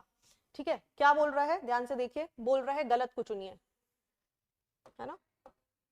What it is saying, select the wrong. मैंने आपको हर बार बोला है आंसर पढ़ते ही साथ what you have to do, first highlight whether the examiner is asking the right or he is asking you to choose the wrong। ठीक है, तो भाई हमने क्या रॉन्ग, यूराल माउंटेन, हमें रशिया देखने मिल जाएंगे। ठीक है, ओके, यूराल माउंटेन साथ ही क्या करते हैं, यूरोप और एशिया के बीच का बॉर्डर भी बनाते हैं। नेक्स्ट एटलस हमें मोरक्को में देखने मिल जाएंगे, जी राइट। जाग्रोस हमें ईरान में देखने मिल जाएंगे। लेकिन माउंट किलिमंजारो जापान में है नहीं, कहां पे है? Yes, it is very very famous and very much easy question, it's in Africa. ठीक है, अफ्रीका में भी हमें कहां देखने मिल जाएगा ये? Yes, you are right, in the Tanzania. Okay, so हमारा करेक्ट आंसर यहां पर क्या हो जाएगा, option number A of the 24th। चलिए आगे बढ़ते हैं नेक्स्ट क्वेश्चन की तरफ, अबाउट द क्वेश्चन नंबर 25। चलिए क्वेश्चन नंबर 25 की बात करें तो बात की जा रही है कंसीडर द फॉलोइंग स्टेटमेंट। क्या है स्टेटमेंट, ध्यान से देखिए। बोल रहा है कि the continental crust is mainly composed of minerals like silica and magnesium. तो क्या सिलिका और मैग्नीशियम से बना हुआ है कॉन्टिनेंटल क्रस्ट? ध्यान से देखिए किसके बारे में बात की जा रही है, continental crust. Is it made up of silica and magnesium? No, it is made up of, yes silica is right, but magnesium की जगह हमें क्या देखने मिल जाएगा, एल्यूमिनियम। ठीक है, जिसी की वजह से हम इसका क्या नाम बोल देते हैं, it is the sial, right. So पहला ऑप्शन यहां पर क्या हो गया, गलत। दूसरे ऑप्शन के बारे में बात कर लेते हैं। दूसरा ऑप्शन क्या बोल रहा है, ocean crust is mainly made up of the minerals like silica and aluminium. नहीं, तो भाई हमें पता चल गया सिलिका और एल्यूमिनियम तो यहां आ गया, यहां आना था सिलिका एंड मैग्नीशियम। एल्यूमिनियम की जगह it will consist the magnesium. ठीक है, और इसीलिए हम इसे किस नाम से भी जानते हैं, सीमा के नाम से भी इसे बोल दिया जाता है। Though the concept has been changed, emerge हो चुका है, लेकिन अभी भी दो सबसे ज्यादा फेमस है वो इसी तरीके से हम इसे जानते हैं। सो आंसर क्या हो जाएगा जी हमारा 25th का, yes, neither one no two. So this is the right answer. देखिए बहुत माइन्यूट कंफ्यूजन किया गया आपके साथ, है ना। So be clear and be thorough with your concept. Until unless आपके concept clear नहीं होंगे, you will not be able to attempt these kind of question, और यही हम silly mistakes करके आते हैं। ठीक है, आगे बढ़ते हैं। नेक्स्ट बात की जा रही है, India has partnered with which of the following country to established national maritime heritage museum at Lothal. ये है करंट का टॉपिक जी। ठीक है, चलिए बताइए किसके साथ।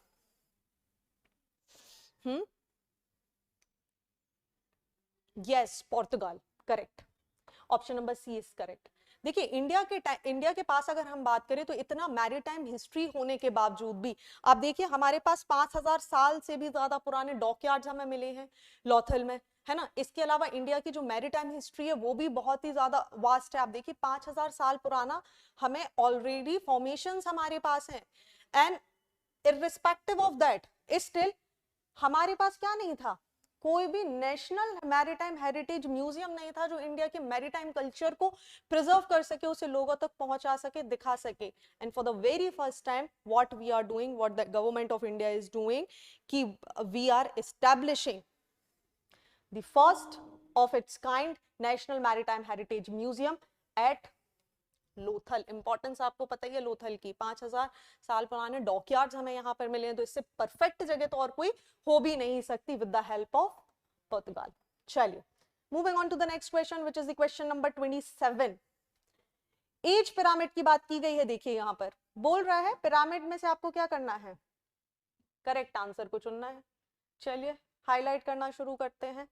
इन्वर्टेड पिरामिड बोल रहा है, इन्वर्टेड पिरामिड से हमें क्या पता चलता है कि डिक्रीज। सो पिरामिड बेसिकली किस लिए यूज किए जाते हैं, क्वेश्चन आपके सामने एक बार देख लीजिए। इन्वर्टेड पिरामिड के बारे में बोल रहा है डिक्रीजिंग पॉपुलेशन, देन बोल रहा है triangular pyramid population expansion, and the bell shaped pyramid is the stable population. Question number 27. Correct answer is A. Yes, तीनों ही सही तरीके से मैच हैं। देखिए जब हम एज पिरामिड्स की बात करते हैं तो इनका यूज किया जाता है to indicate the tendency of increase और डिक्रीज ऑफ द पॉपुलेशन। ठीक है, या तो पॉपुलेशन इंक्रीज हो रही है या डिक्रीज हो रही है, और else it will be stable. अब यहां पर क्या होता है, जहां पर भी आपको बेल शेप पिरामिड आपको देखने मिल जाएगा। ठीक है, सो इन्वर्टेड पिरामिड की बात कर लेते हैं। This is the inverted pyramid, है ना। ये बोल रहा है कि जो हमारी पॉपुलेशन है ये डिक्लाइन हो रही है। वही ट्रायंगुलर पिरामिड बता देता है कि जो हमारी पॉपुलेशन है वो एक्सपांड कर रही है। लेकिन स्टेबल की अगर हम बात करें तो हमें क्या देखने के लिए मिल जाता है कि एक स्टेगनेंट सिचुएशन है, neither we are increasing nor we are reducing. So this is the kind of pyramid जो हमें बनता हुआ दिखाई देता है कहां पर, in the bell shaped pyramid. Okay clear. चलिए आगे बढ़ते हैं नेक्स्ट क्वेश्चन की तरफ which is the question number 28। देखिए क्या बोल रहा है, match the following types of vegetation based on their rainfall. Rainfall के हिसाब से आपको यहाँ पर क्या चूज करना है, वेजिटेशन को चूज करना है। पहली बात आपके सामने की जा रही है टाइप ऑफ फॉरेस्ट आपको दिए हुए हैं, और दूसरा इसके सामने आपको रेनफॉल का लेवल भी दिखाई दे जाएगा। सो पहला ऑप्शन क्या है हमारे सामने, is the tropical wet deciduous forest. ठीक है, किसके सामने कितना परसेंटेज ऑफ रेन होता है, this what we have to determine and the identify. क्या होगा करेक्ट आंसर, सोचिए सोचिए।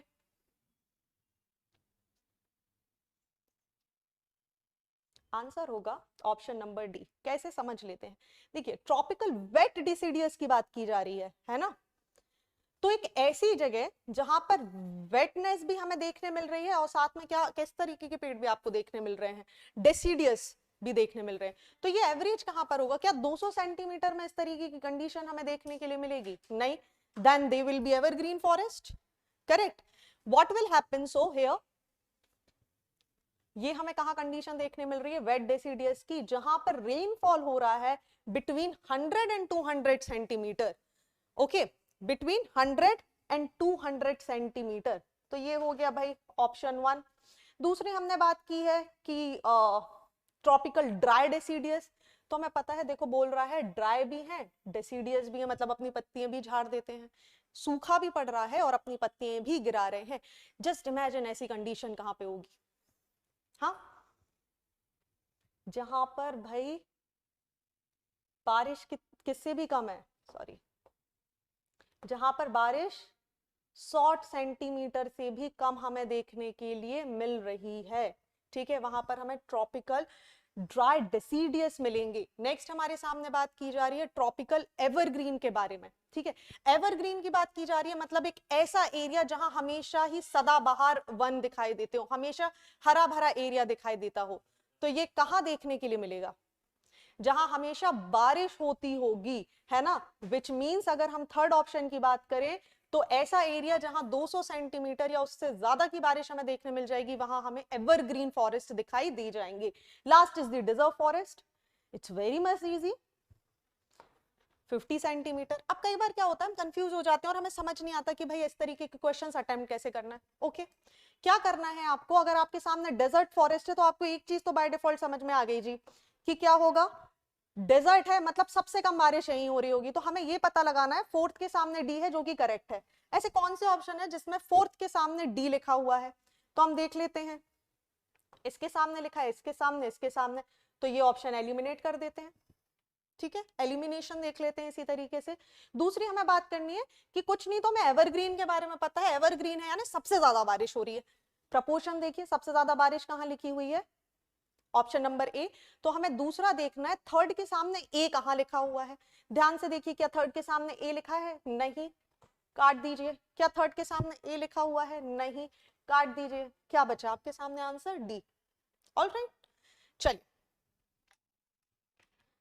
नेक्स्ट क्वेश्चन की तरफ मूव करते हैं, विच इज द क्वेश्चन नंबर 29.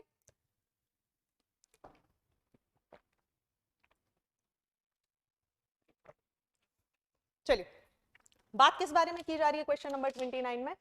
देखिए, बोल रहा है consider the following statement. Generally the leaves of mangrove forest are resistance to salt. ठीक है, दूसरा ऑप्शन क्या बोल रहा है आपके सामने, These forests prevent sea expansion. तीसरा बोल रहा है the maximum mangrove forest in India are found in the Andaman and Nicobar region. Correct answer बताना है हमको इसमें से जी कौन सा है. करेक्ट आंसर कौन सा होगा, ऑप्शन नंबर,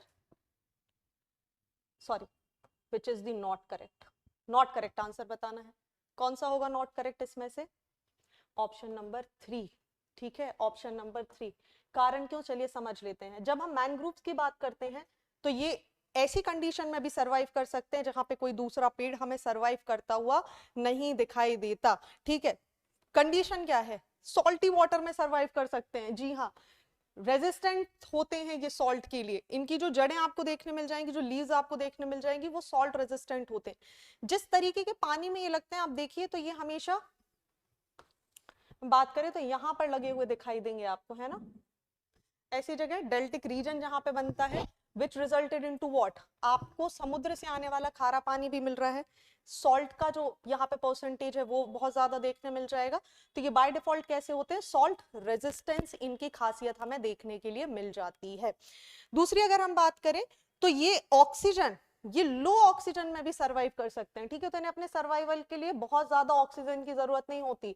लो ऑक्सीजन में भी also they can survive. And for that what they do, rather than absorbing the oxygen from the soil, what they do, they absorb it from the atmosphere. और इसे absorb करने के लिए इनके पास special type के roots होते हैं जो कैसे होते हैं, बाहर की तरफ. आपको पता है ना, अगर suppose, okay, my writing must be not good, imagine कर लीजिए दिस इज द मैनग्रोव. तो ये जड़ें यहाँ होती हैं एक पेड़ की, इनकी जड़ें आपको ऐसी दिखाई देंगी. ठीक है, अपवर्ड्स. और क्यों, क्योंकि भाई सॉइल का जो पानी है वो कैसा हो चुका है, सॉइल में सॉल्ट का प्रपोर्शन ज्यादा है. They can not absorb the oxygen from here, so rather they develop this kind of root. और इन रूट्स का एक नाम दिया जाता है, that is the pneumatophore. ठीक है, इनका नाम क्या है, न्यू मेटाफोर.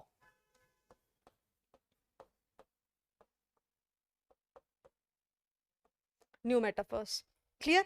दूसरी अगर हम बात कर ले, नेक्स्ट ऑप्शन की तरफ आ जाते हैं. ये फॉरेस्ट क्या करते हैं, प्रिवेंट करते हैं सी एक्सपांशन को लेके. ठीक है, जी हाँ, ये क्या करते हैं, कोस्टल एरिया को प्रोटेक्ट करते हैं इरोजन से. साथ ही सी का एक्सपांशन बाय डिफॉल्ट समझ लीजिए ना, ये हमारा कोस्टल एरिया है और यहाँ पे सपोज मैनग्रोव्स लगे हुए हैं. नाउ व्हाट विल हैपन, ठीक है, अभी जो यहाँ से सी वेव्स आ रही हैं, जो पानी आ रहा है, जब ये पेड़ यहाँ पर दिखाई देंगे, मैनग्रोव्स हमें दिखाई देंगे, so what they will do, they will protect this area to get eroded, है ना, इसको बचाएंगे. रिजल्टेड इनटू, डायरेक्टली जब ये इरोजन ही नहीं होगा तो आपका क्या एक्सपांशन नहीं होगा, सी का एक्सपांशन हमें नहीं देखने मिलेगा. So yes, the option number 2 is also right. ठीक है, इसी के साथ आपको एक पॉइंट और याद रखना है कि जो इनकी सीड्स होती हैं, इनकी एक और बहुत ही खास बात होती है कि यहाँ पे जो सीड्स होती हैं, जो सीड्स का जर्मिनेशन होता है, जैसे यूजुअली पेड़ में होता है कि भाई सीड गिरेगी फिर वो जर्मिनेट होगी, लेकिन यहाँ पर जो जर्मिनेशन होता है इनकी सीड्स का, ये प्लांट पर लगे लगे ही जर्मिनेट कर जाती हैं और इसी को जाना जाता है विविपोरस। ये क्वेश्चन आपसे बन सकता है क्योंकि इस बार मैंग्रोव से क्वेश्चंस आने की संभावना सबसे ज्यादा है। अभी कारण बताती हूं क्यों। विविपोरस है ना, वो सीड्स जो कहां पर जर्मिनेट हो रही हैं, पेड़ पर लगे हुए ही मैंग्रोव्स में लगे लगे जर्मिनेट हो जाती हैं, इनको बोला जाता है विविपोरस। ओके, चलिए नेक्स्ट अगर हम बात कर लें तो आपको एक बहुत अच्छी चीज अभी पता होगी कि गवर्नमेंट ने यहां पर क्या किया, अपने बजट में भी अनाउंस किया है एक स्कीम के बारे में, which is the Mishti scheme. हमने रियलाइज कर लिया है मैनग्रोव्स की इंपॉर्टेंस को और उसकी वजह से government of India has proposed one scheme which names, I'm writing the name here, Mishti Initiative, and it is extremely very important for your upcoming examinations। ठीक है, चलिए आगे अगर हम बात करें तो नेक्स्ट हमने देखा था कि the maximum mangrove forest India में कहां पर देखने के लिए मिलता है, इन दी अंडमान एंड निकोबार रीजन। जी नहीं, ये गलत हो जाता है। हमें कहां पर देखने मिलेंगे ये सबसे ज्यादा, आप देखेंगे तो आपको ये गुजरात और वेस्ट बंगाल का जो एरिया है, ऐसा एरिया जहां पर मार्शी और सैंडी वाटर आपको ज्यादा देखने मिल जाएगा। सो एक तरफ आ जाएगा यहाँ पर गुजरात और दूसरी तरफ आ जाएगा West Bengal. Okay, so clear, यहां पर सबसे ज्यादा पूछा गया है। They are not saying mangroves Andaman and Nicobar में नहीं मिल रही, yes, but what the examiner has asked, maximum mangroves. So maximum mangrove हमें कहां देखने मिलेंगे, Gujarat and the West Bengal. All right, so is it clear now? तो क्या हो जाएगा हमारा आंसर, सी। चलिए आगे बढ़ते हैं नेक्स्ट क्वेश्चन की तरफ। क्वेश्चन नंबर 30th, चलिए बड़ा लंबा सा क्वेश्चन है, अपने आप में इसमें आंसर छुपा हुआ है। बोल रहे हैं the soil is considered good for the production of cashew and coarse grain, it is mainly found in the western Ghat region of Karnataka and Kerala, Eastern Ghat area of Orissa and Andhra Pradesh, Rajmahal hills and Chota Nagpur etcetera.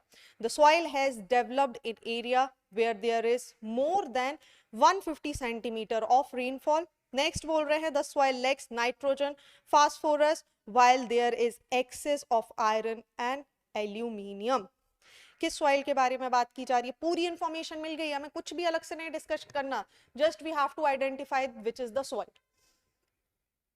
देखिए जब हम बात करते हैं एक्सेस है iron और aluminium के बारे में, ठीक है, तो हम एक सबसे अच्छी सॉइल यहां पर याद आती है which is the laterite soil. So correct answer is the laterite soil. आप देखोगे तो पूरे एरिया में एक्सपांडेड है जितनी जगह के बारे में बताई गई है। So the question itself is the explanation of this particular answer. All right, चलिए moving on to the next question. चलिए फिर से एक बड़ा अच्छा सा क्वेश्चन आ गया सॉइल से रिलेटेड। बोला जा रहा है Ankita is touring India from north to south with the support of a standard meridian, but when she continues her onward journey after east madhya pradesh, ध्यान से देखिए क्या बोल रहा है, after east madhya pradesh towards the Chhattisgarh, east Madhya Pradesh से छत्तीसगढ़ की तरफ जब जा रही है, she gets some field on the way of those farms, seeing soil his friend Shreya eagerly asks, what is the reason that this soil is red in color? तो इतना तो हमें क्लियर हो गया कि भाई किसके बारे में बात की जा रही है जी, रेड सॉइल के बारे में बात की जा रही है। ठीक है, अब इसने पूछा है कि इसका कलर ऐसा क्यों है, आपको आंसर बताना है। ह्यूमस की वजह से नहीं, ह्यूमस अगर होता तो हमें ब्लैक कलर यहाँ पे ज्यादा देखने मिल जाता, तो ये तो नहीं है। ऑर्गेनिक मैटर की वजह से भी हमें ब्लैकिश कलर ज्यादा देखने के लिए मिल जाता। Natural red colour in the areas of छोटा नागपुर प्लेट्यू, ये कहीं से कहीं तक कोई एक्सप्लेनेशन ही नहीं है। It is the correct answer is amount of ferric oxide. देखिए अगर हम बात करें रेड येलो सॉइल की, तो ये मेजरली हमें पेनिनसुलर प्लेट्यू में आपको सबसे ज्यादा दिखाई देगी। वहीं इस सॉइल की अगर हम बात करें तो ये फॉर्म होती है from the Archean and Dharwar rock system. So this is also something that you should keep in your mind.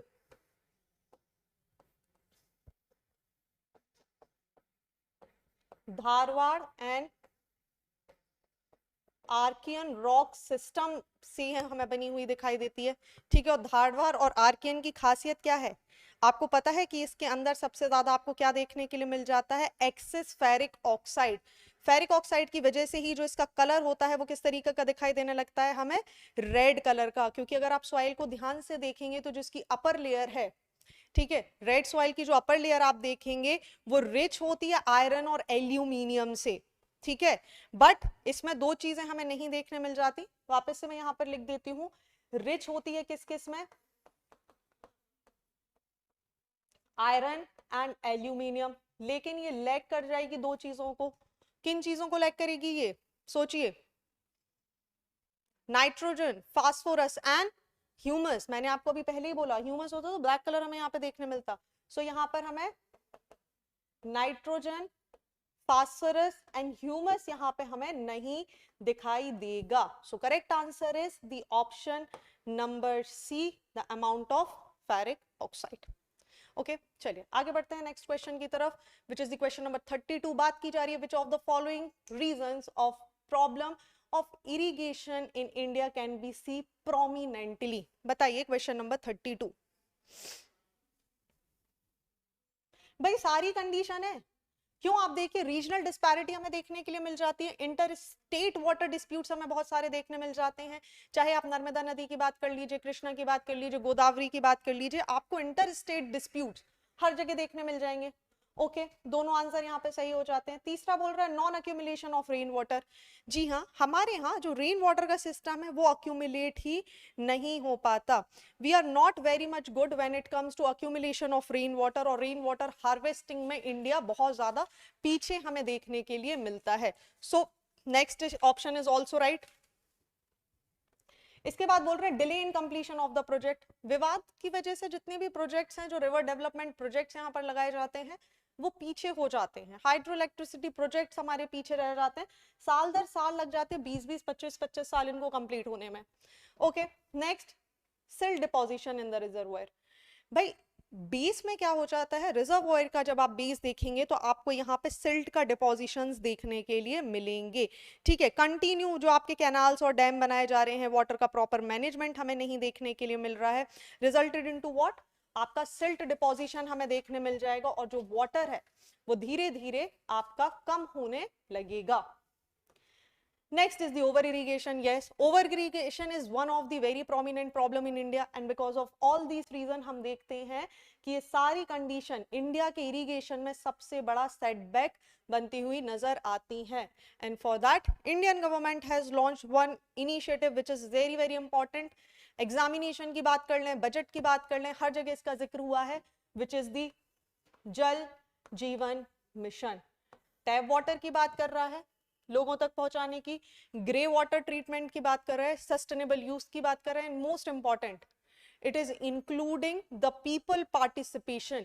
Basically it is working on कि हमें क्या करना है, लोगों का पार्टिसिपेशन यहां पर इंक्रीज करना है। So you must read about this.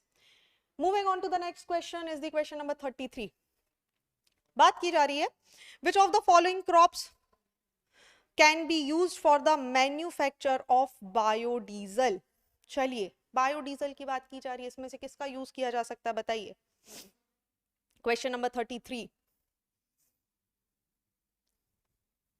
Yes, all of the above. जब हम बायोडीजल की बात करते हैं तो देखिए आपको एक चीज पता होगा, रिन्यूएबल एनर्जी का एक सोर्स है बायोडीजल, है ना। बायोडीजल को कहां से लेकर आ जाता है, ऐसा फ्यूल बनाया जाता है जो कि आपको कहां से देखने के लिए मिलेगा, चाहे हम वेजिटेबल ऑयल्स की बात कर लें या एनिमल फैट्स की बात कर लें, ठीक है। बायोडीजल,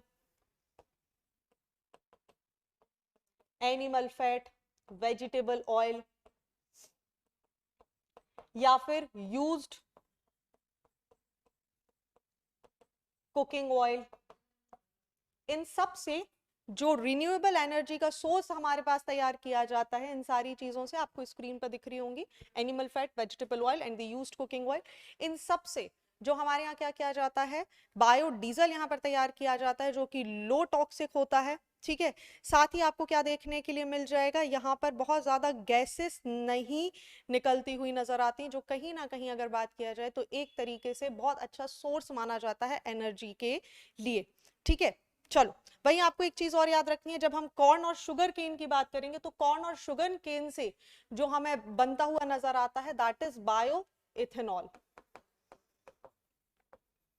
बायो इथेनॉल किससे बन रहा है?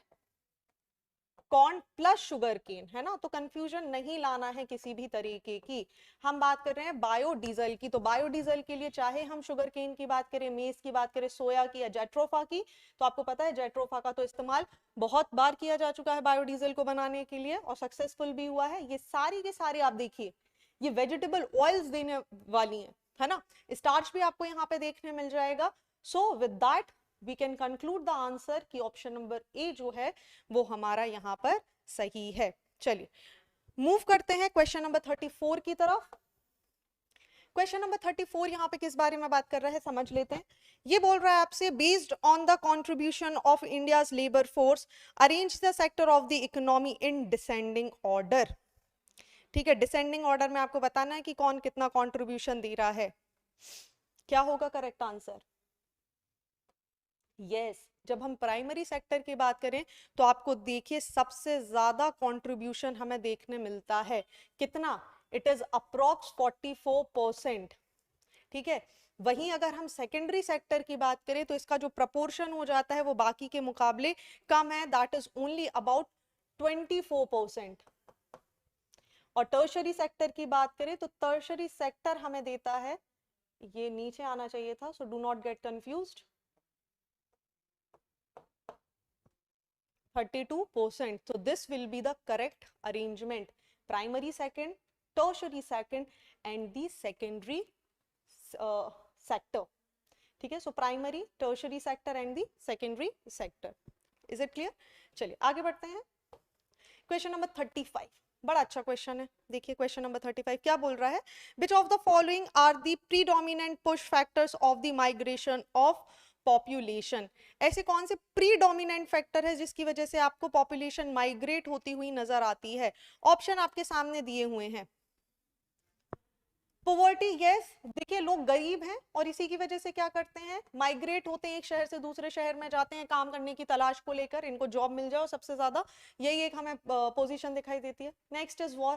भाई जब आपके देश में अशांति चल रही हो, सिचुएशन ठीक नहीं हो, तो to save your life what you will do, आप माइग्रेट कर जाते हैं। So second option is also correct.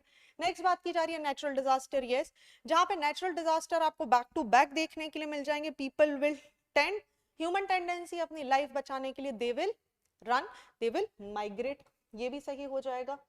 Next बात की जा रही है बेटर हेल्थ फैसिलिटी। जी नहीं, बेटर हेल्थ फैसिलिटी के लिए आप माइग्रेट तो नहीं करेंगे, yes you can travel for it but you will not migrate, है ना। सो ये यहाँ पे गलत हो जाएगा।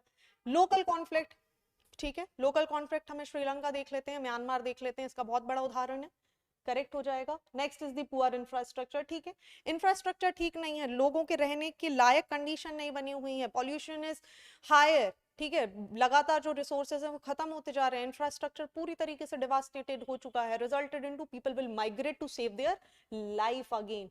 सो हमारा आंसर यहाँ पर क्या हो जाएगा? 1, 2, 3, 5 and 6. So option number B is the right answer here. ठीक है, चलिए आगे बढ़ते हैं नेक्स्ट क्वेश्चन की तरफ। क्वेश्चन नंबर 36 बात कर रहा है which of the following port is also known as queen of Arabian Sea. चलिए बताइए, queen of Arabian Sea, question number 36।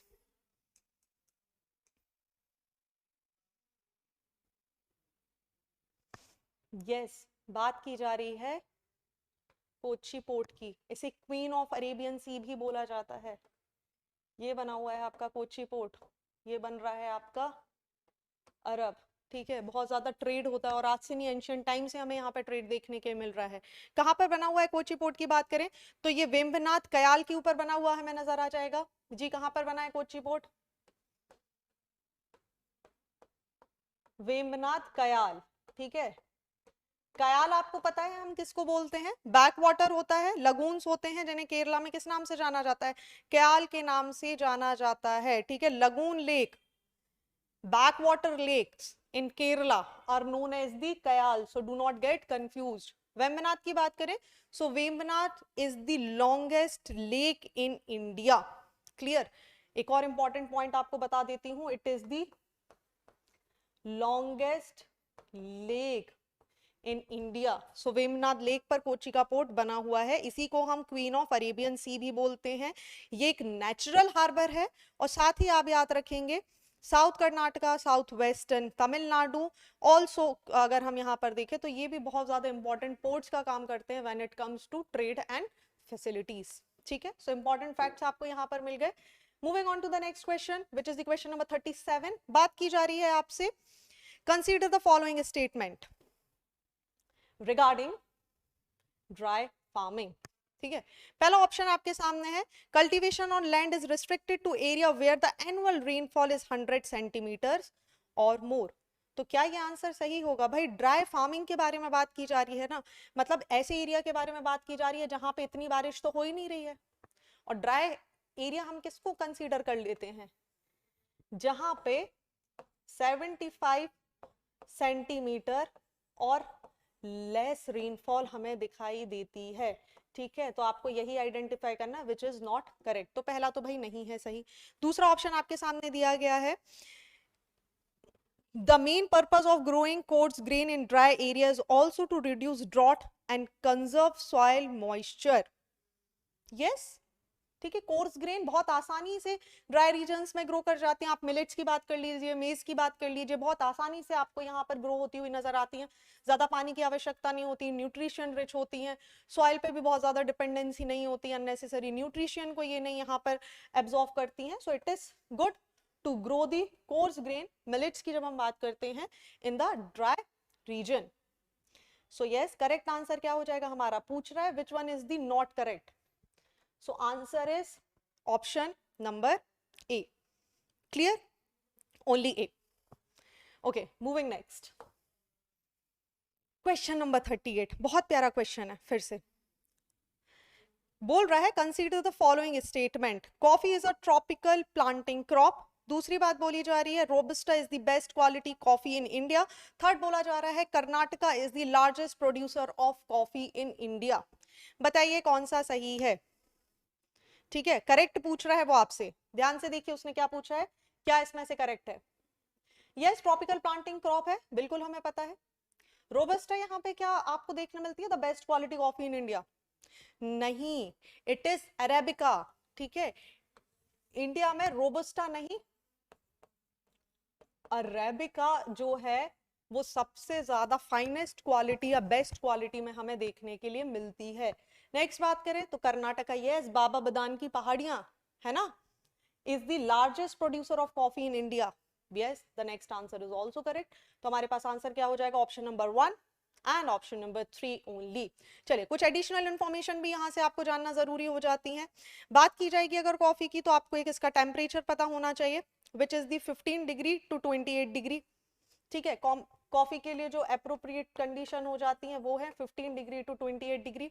वहीं अगर हम एक एवरेज रेनफॉल के बारे में यहाँ पर बात करें तो हमें 150 से 250 सेंटीमीटर का रेनफॉल यहाँ देखने मिल जाएगा। ये इसके लिए अप्रोप्रिएट कंडीशन है, ठीक है, जो इसके सर्वाइवल के लिए बहुत ज्यादा इंपॉर्टेंट हो जाती है। क्लियर? चलिए बात कर लेते हैं अरेबिका की और रोबस्टा की। तो अरेबिका की एक सबसे ज्यादा खासियत हमें क्या देखने मिल जाती है कि ये माइल्ड होती है नेचर में, लेकिन बहुत ही ज्यादा एरोमेटिक होती है। याद रखिएगा, आपको आगे क्वेश्चन में इस तरीके से भी कंफ्यूज किया जा सकता है। ठीक है, so I am writing it, they are mild but साथ में कैसी हैं ये आपको कैसे दिखाई देंगी? More aromatic. इनकी जो एरोमा है वो बहुत ही ज्यादा है, मोर एरोमेटिक। लेकिन अगर हम रोबस्टा की बात करें तो आप देखिए रोबस्टा की बात क्या की जाती है, ये स्ट्रांग होती हैं, बहुत ही ज्यादा स्ट्रांग होती हैं, इसीलिए इनको ज्यादातर कहाँ पे यूज किया जा सकता है? जो आपके ब्लेंड्स होते हैं, जो कॉफी ब्लेंड्स बनाए जाते हैं अलग अलग, उसमें सबसे ज्यादा इस्तेमाल होता है रोबस्टा का। बट जब हम इंडिया के कॉन्टेक्स्ट में बात कर रहे हैं तो आपको याद रखना है कि कौन सा सबसे ज्यादा लार्जेस्ट प्रोड्यूसिंग है आपके सामने, विच इज दी कर्नाटका। ठीक है, सो क्वेश्चन नंबर 38 आपको क्लियर हो जाता है। कर्नाटका जो स्टेट है वो पूरा 2/3 जितना भी हमारे भारत देश में प्रोडक्शन होता है कॉफी का, उसका 2/3 प्रोडक्शन अकेला कौन करता है? कर्नाटका। क्लियर? चलिए आगे बढ़ते हैं। क्वेश्चन नंबर 39 बोल रहा है आपसे, क्वेश्चन नंबर 39 में properly match the following and select the correct code. Correct code आपको देखना है, मतलब आपको यहाँ पे सही कोड को चूज करना है। बोल रहा है भाई तारापुर महाराष्ट्र, ठीक है।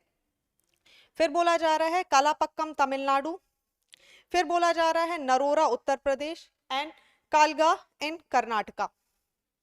क्या है करेक्ट ऑप्शन? यस, सारे करेक्टली मैच हैं, ठीक है। जितने भी न्यूक्लियर प्लांट हैं ये करेक्ट तरीके से मैच किए गए हैं। तारापुर महाराष्ट्र में है, कलापक्कम तमिलनाडु में है, नरोरा आपको उत्तर प्रदेश में और कैगा आपको कर्नाटका में देखने के लिए मिल जाता है। So answer is 1A, 2B, 3C and 4D। चलिए moving next on to the 40th question. बात की जा रही है brucellosis which is often in the news is related to, again the question from the current affairs। Brucellosis बोला जा रहा है it is a new species of chicken, is it? दूसरा बोला जा रहा है it is a type of disease occurring in cattle, a new type of bacteria found in the eggs and a new species of rice crops. तो ये तो नहीं है, ये भी नहीं है, चिकन की भी कोई स्पीशी नहीं है। ये बहुत ही ज्यादा न्यूज में थी, देखिए गुजरात में इसके बहुत ज्यादा केसेस हमें देखने मिले थे। It is a type of disease occurring in cattle. याद रखिएगा ये एक जूनोटिक डिसीज है, ठीक है। जब हम ब्रुसेलोसिस की बात करते हैं तो आप देखेंगे ये जूनोटिक डिसीज है। और जूनोटिक डिसीज मुझे लगता है आपको पता होगी, ऐसी डिसीजेस जो कहां से कहां देखने मिलती हैं आपको, जो एनिमल से ह्यूमन में आ सकती हैं। और इसका एक एग्जांपल क्या हो सकता है भाई? इबोला ले लीजिए, कोविड-19 ले लीजिए, ये सब क्या हैं? जूनोटिक डिसीजेस, ठीक है। तो ये तो हो गया ब्रुसेलोसिस के बारे में। साथ ही ब्रुसेलोसिस की अगर हम बात करें तो ये क्या है, आपसे एक और क्वेश्चन यहां से बनने के ज्यादा चांसेस है। आपसे पूछा जा सकता है whether it is a bacterial disease और दी वायरस डिसीज। क्या है? ये एक बैक्टीरियल डिसीज है, ठीक है। ध्यान रखिएगा कौन सी डिसीज है, एक बैक्टीरियल डिसीज है जो कैटल्स में होती है। रिजल्ट क्या हो जाता है, ये इतनी ज्यादा डिवास्टेटिंग हो जाती है कि it can also lead to the death of the cattle, ठीक है। एक और इंपॉर्टेंट जानकारी, इसी को माल्टा फीवर के नाम से भी जाना जाता है और मेडिटेरियन फीवर। हो सकता है आपसे क्वेश्चन में नाम बदल के पूछ लिया जाए, है ना। तो it is also known as the, मैं इसको दूसरे कलर से लिख देती हूँ so it will be easy for you to identify.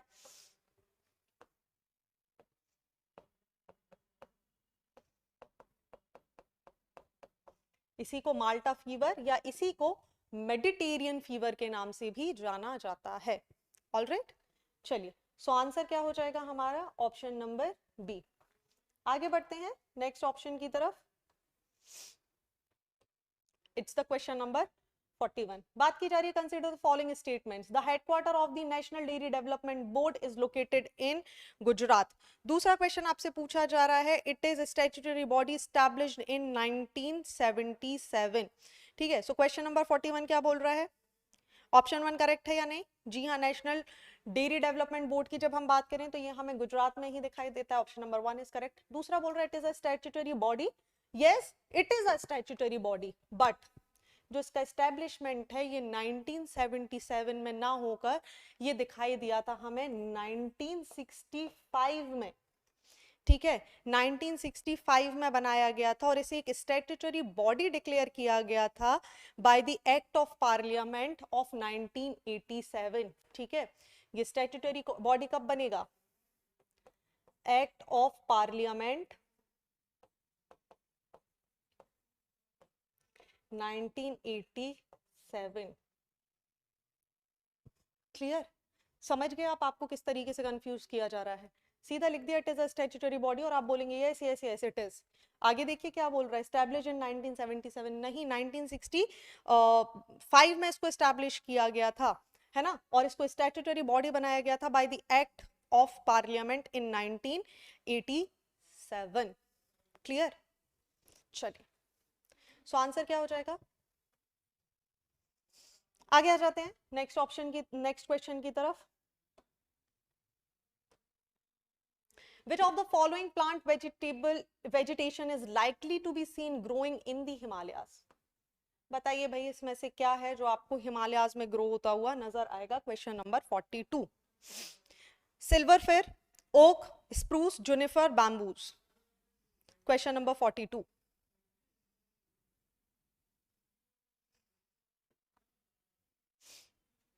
Ji, all of the above correct answer. ठीक है, ऑल ऑफ द अबव इसका करेक्ट आंसर है. आपको सारी की सारी जितनी भी हैं, आप हिमालय में देखेंगे तो आपको ट्रॉपिकल से लेके टुंड्रा टाइप की जितनी भी वेजिटेशंस हैं वो आपको कहाँ देखने के लिए मिल जाएंगी? In the Himalayan region. So correct answer will be all of the above. ठीक है, चलिए आगे बढ़ते हैं नेक्स्ट क्वेश्चन की तरफ, which is the question number 43. ठीक है, क्वेश्चन नंबर 43 आपसे क्या पूछने की कोशिश कर रहा है? Consider the following statement. Chromite, kyanite and silicate. In India, which of the above mineral are officially designated as major mineral? बताइए जी, करेक्ट आंसर क्या होगा? जी, करेक्ट आंसर हमें देखने के लिए मिल जाएगा यहाँ पर option number D, all of the above. क्यों? इन तीनों को हमने मेजर मिनरल की कैटेगरी में रखा हुआ है गवर्नमेंट ऑफ इंडिया ने. लेकिन सपोज अगर आपको यहाँ पे बेंटोनाइट लिखा मिल जाता ऑप्शन में, फॉर एग्जांपल जस्ट इमेजिन अगर आपको यहाँ पे लिखा मिल जाता बेंटोनाइट, तो क्या ये सही होता? नहीं, ये सही नहीं होता, क्योंकि ये आपका मेजर नहीं माइनर की कैटेगरी में इसको रखा गया है. Sorry, not minor, it is micro. ठीक है, इसको माइक्रो की कैटेगरी में रखा गया है बेंटोनाइट को. तो मेजर मिनरल्स आपके कौन कौन से हैं? Chromite, kyanite and the sillimanite. चलिए आगे आ जाते हैं नेक्स्ट क्वेश्चन की तरफ, which is the question number 44. चलिए क्वेश्चन नंबर 44 किस बारे में बात कर रहा है एक बार देख लेते हैं.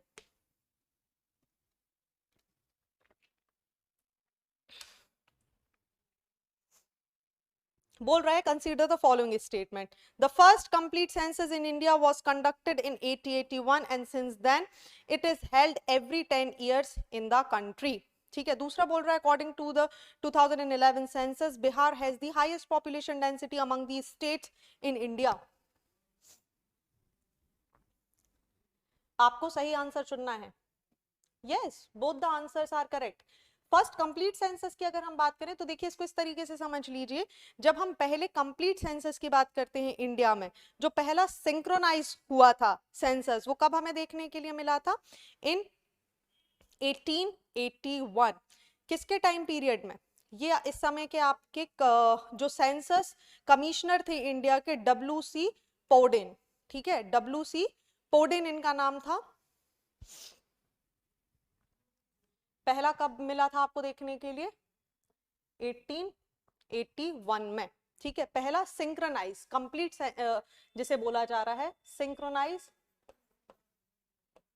या फिर कंप्लीट, ये मिला था हमें 1881 में. बेसिकली इसकी डेट हमें देखने मिल जाएगी February 17, 1881. और ये होगा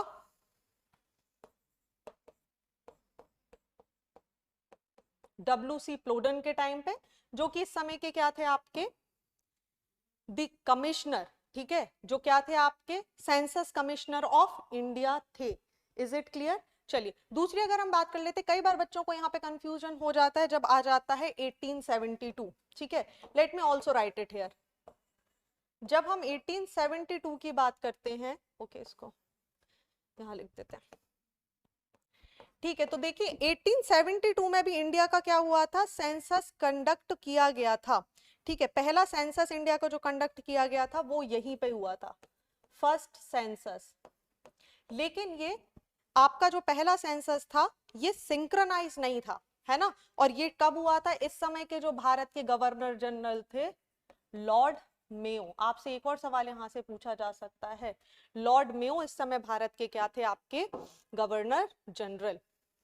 ठीक है, इतना क्लियर हुआ आपको? चलिए, सो दूसरा स्टेटमेंट भी यहाँ पर करेक्ट है. अगर देखा जाए हर बार इसके बाद से 10 साल बाद आपको सेंसस होते हुए नजर आते हैं, और सेंसस में अगर हम देखें तो बिहार का जो डेंसिटी पॉपुलेशन है वो सबसे ज्यादा हमें दिखाई देता है. सो करेक्ट हो गया बोथ 1 and 2. पहला कंप्लीट सेंसस पूछा गया है आपसे जी, अगर आपसे कंप्लीट की जगह एनसिंक्रोनाइज पूछ लिया जाता, सिंक्रोनाइज नहीं पूछा जाता आपसे, तो आपको क्या देखने के लिए मिल जाता, यही। चलिए नेक्स्ट एक और चीज आप मुझे बता सकते हैं, जब हम सेंसस की बात करते हैं तो ये किस एक्ट के थ्रू लाया गया, तो सेंसस जो हमारे यहाँ कंडक्ट किए जाते हैं वो किए जाते हैं बाय दी सेंसस एक्ट 1948। ठीक है, तो एक और इंपॉर्टेंट चीज, क्योंकि देखिए अभी सेंसस हुए नहीं हैं, ध्यान से समझिए, सेंसस होने हैं और डिले होते जा रहे हैं, इसीलिए बहुत प्रोबेबिलिटी बनती है कि क्वेश्चन आपसे पूछे जा सकते हैं। तो सेंसस हमारे यहाँ कंडक्ट किए जाते हैं अंडर द सेंसस एक्ट 1948।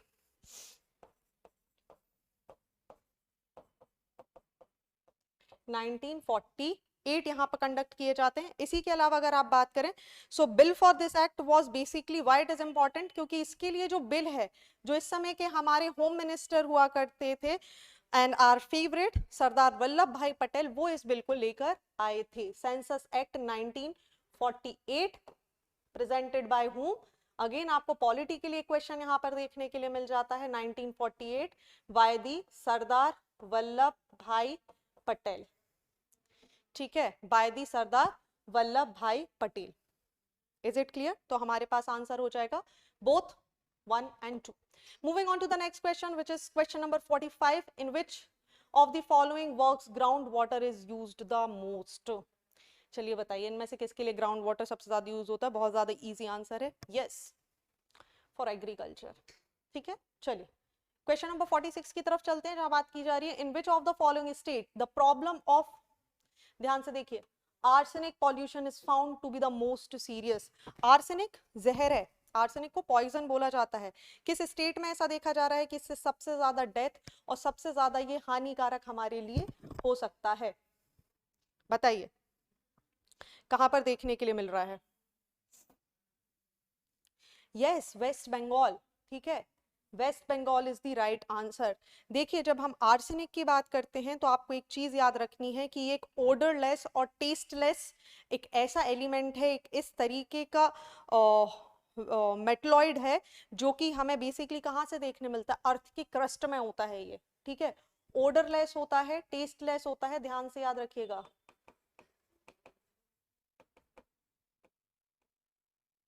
और कहाँ से मिलता है? क्रस्ट से मिलता है। और जब आप पानी का बहुत एक्सेसिव यूज कर लेते हैं तो व्हाट रिजल्टेड इनटू, कि जो क्रस्ट के जितने भी मिनरल्स हैं, गैसेस हैं, जितने भी मिनरल्स हैं, वो सारे कहाँ आ जाते हैं? बाहर आ जाते हैं।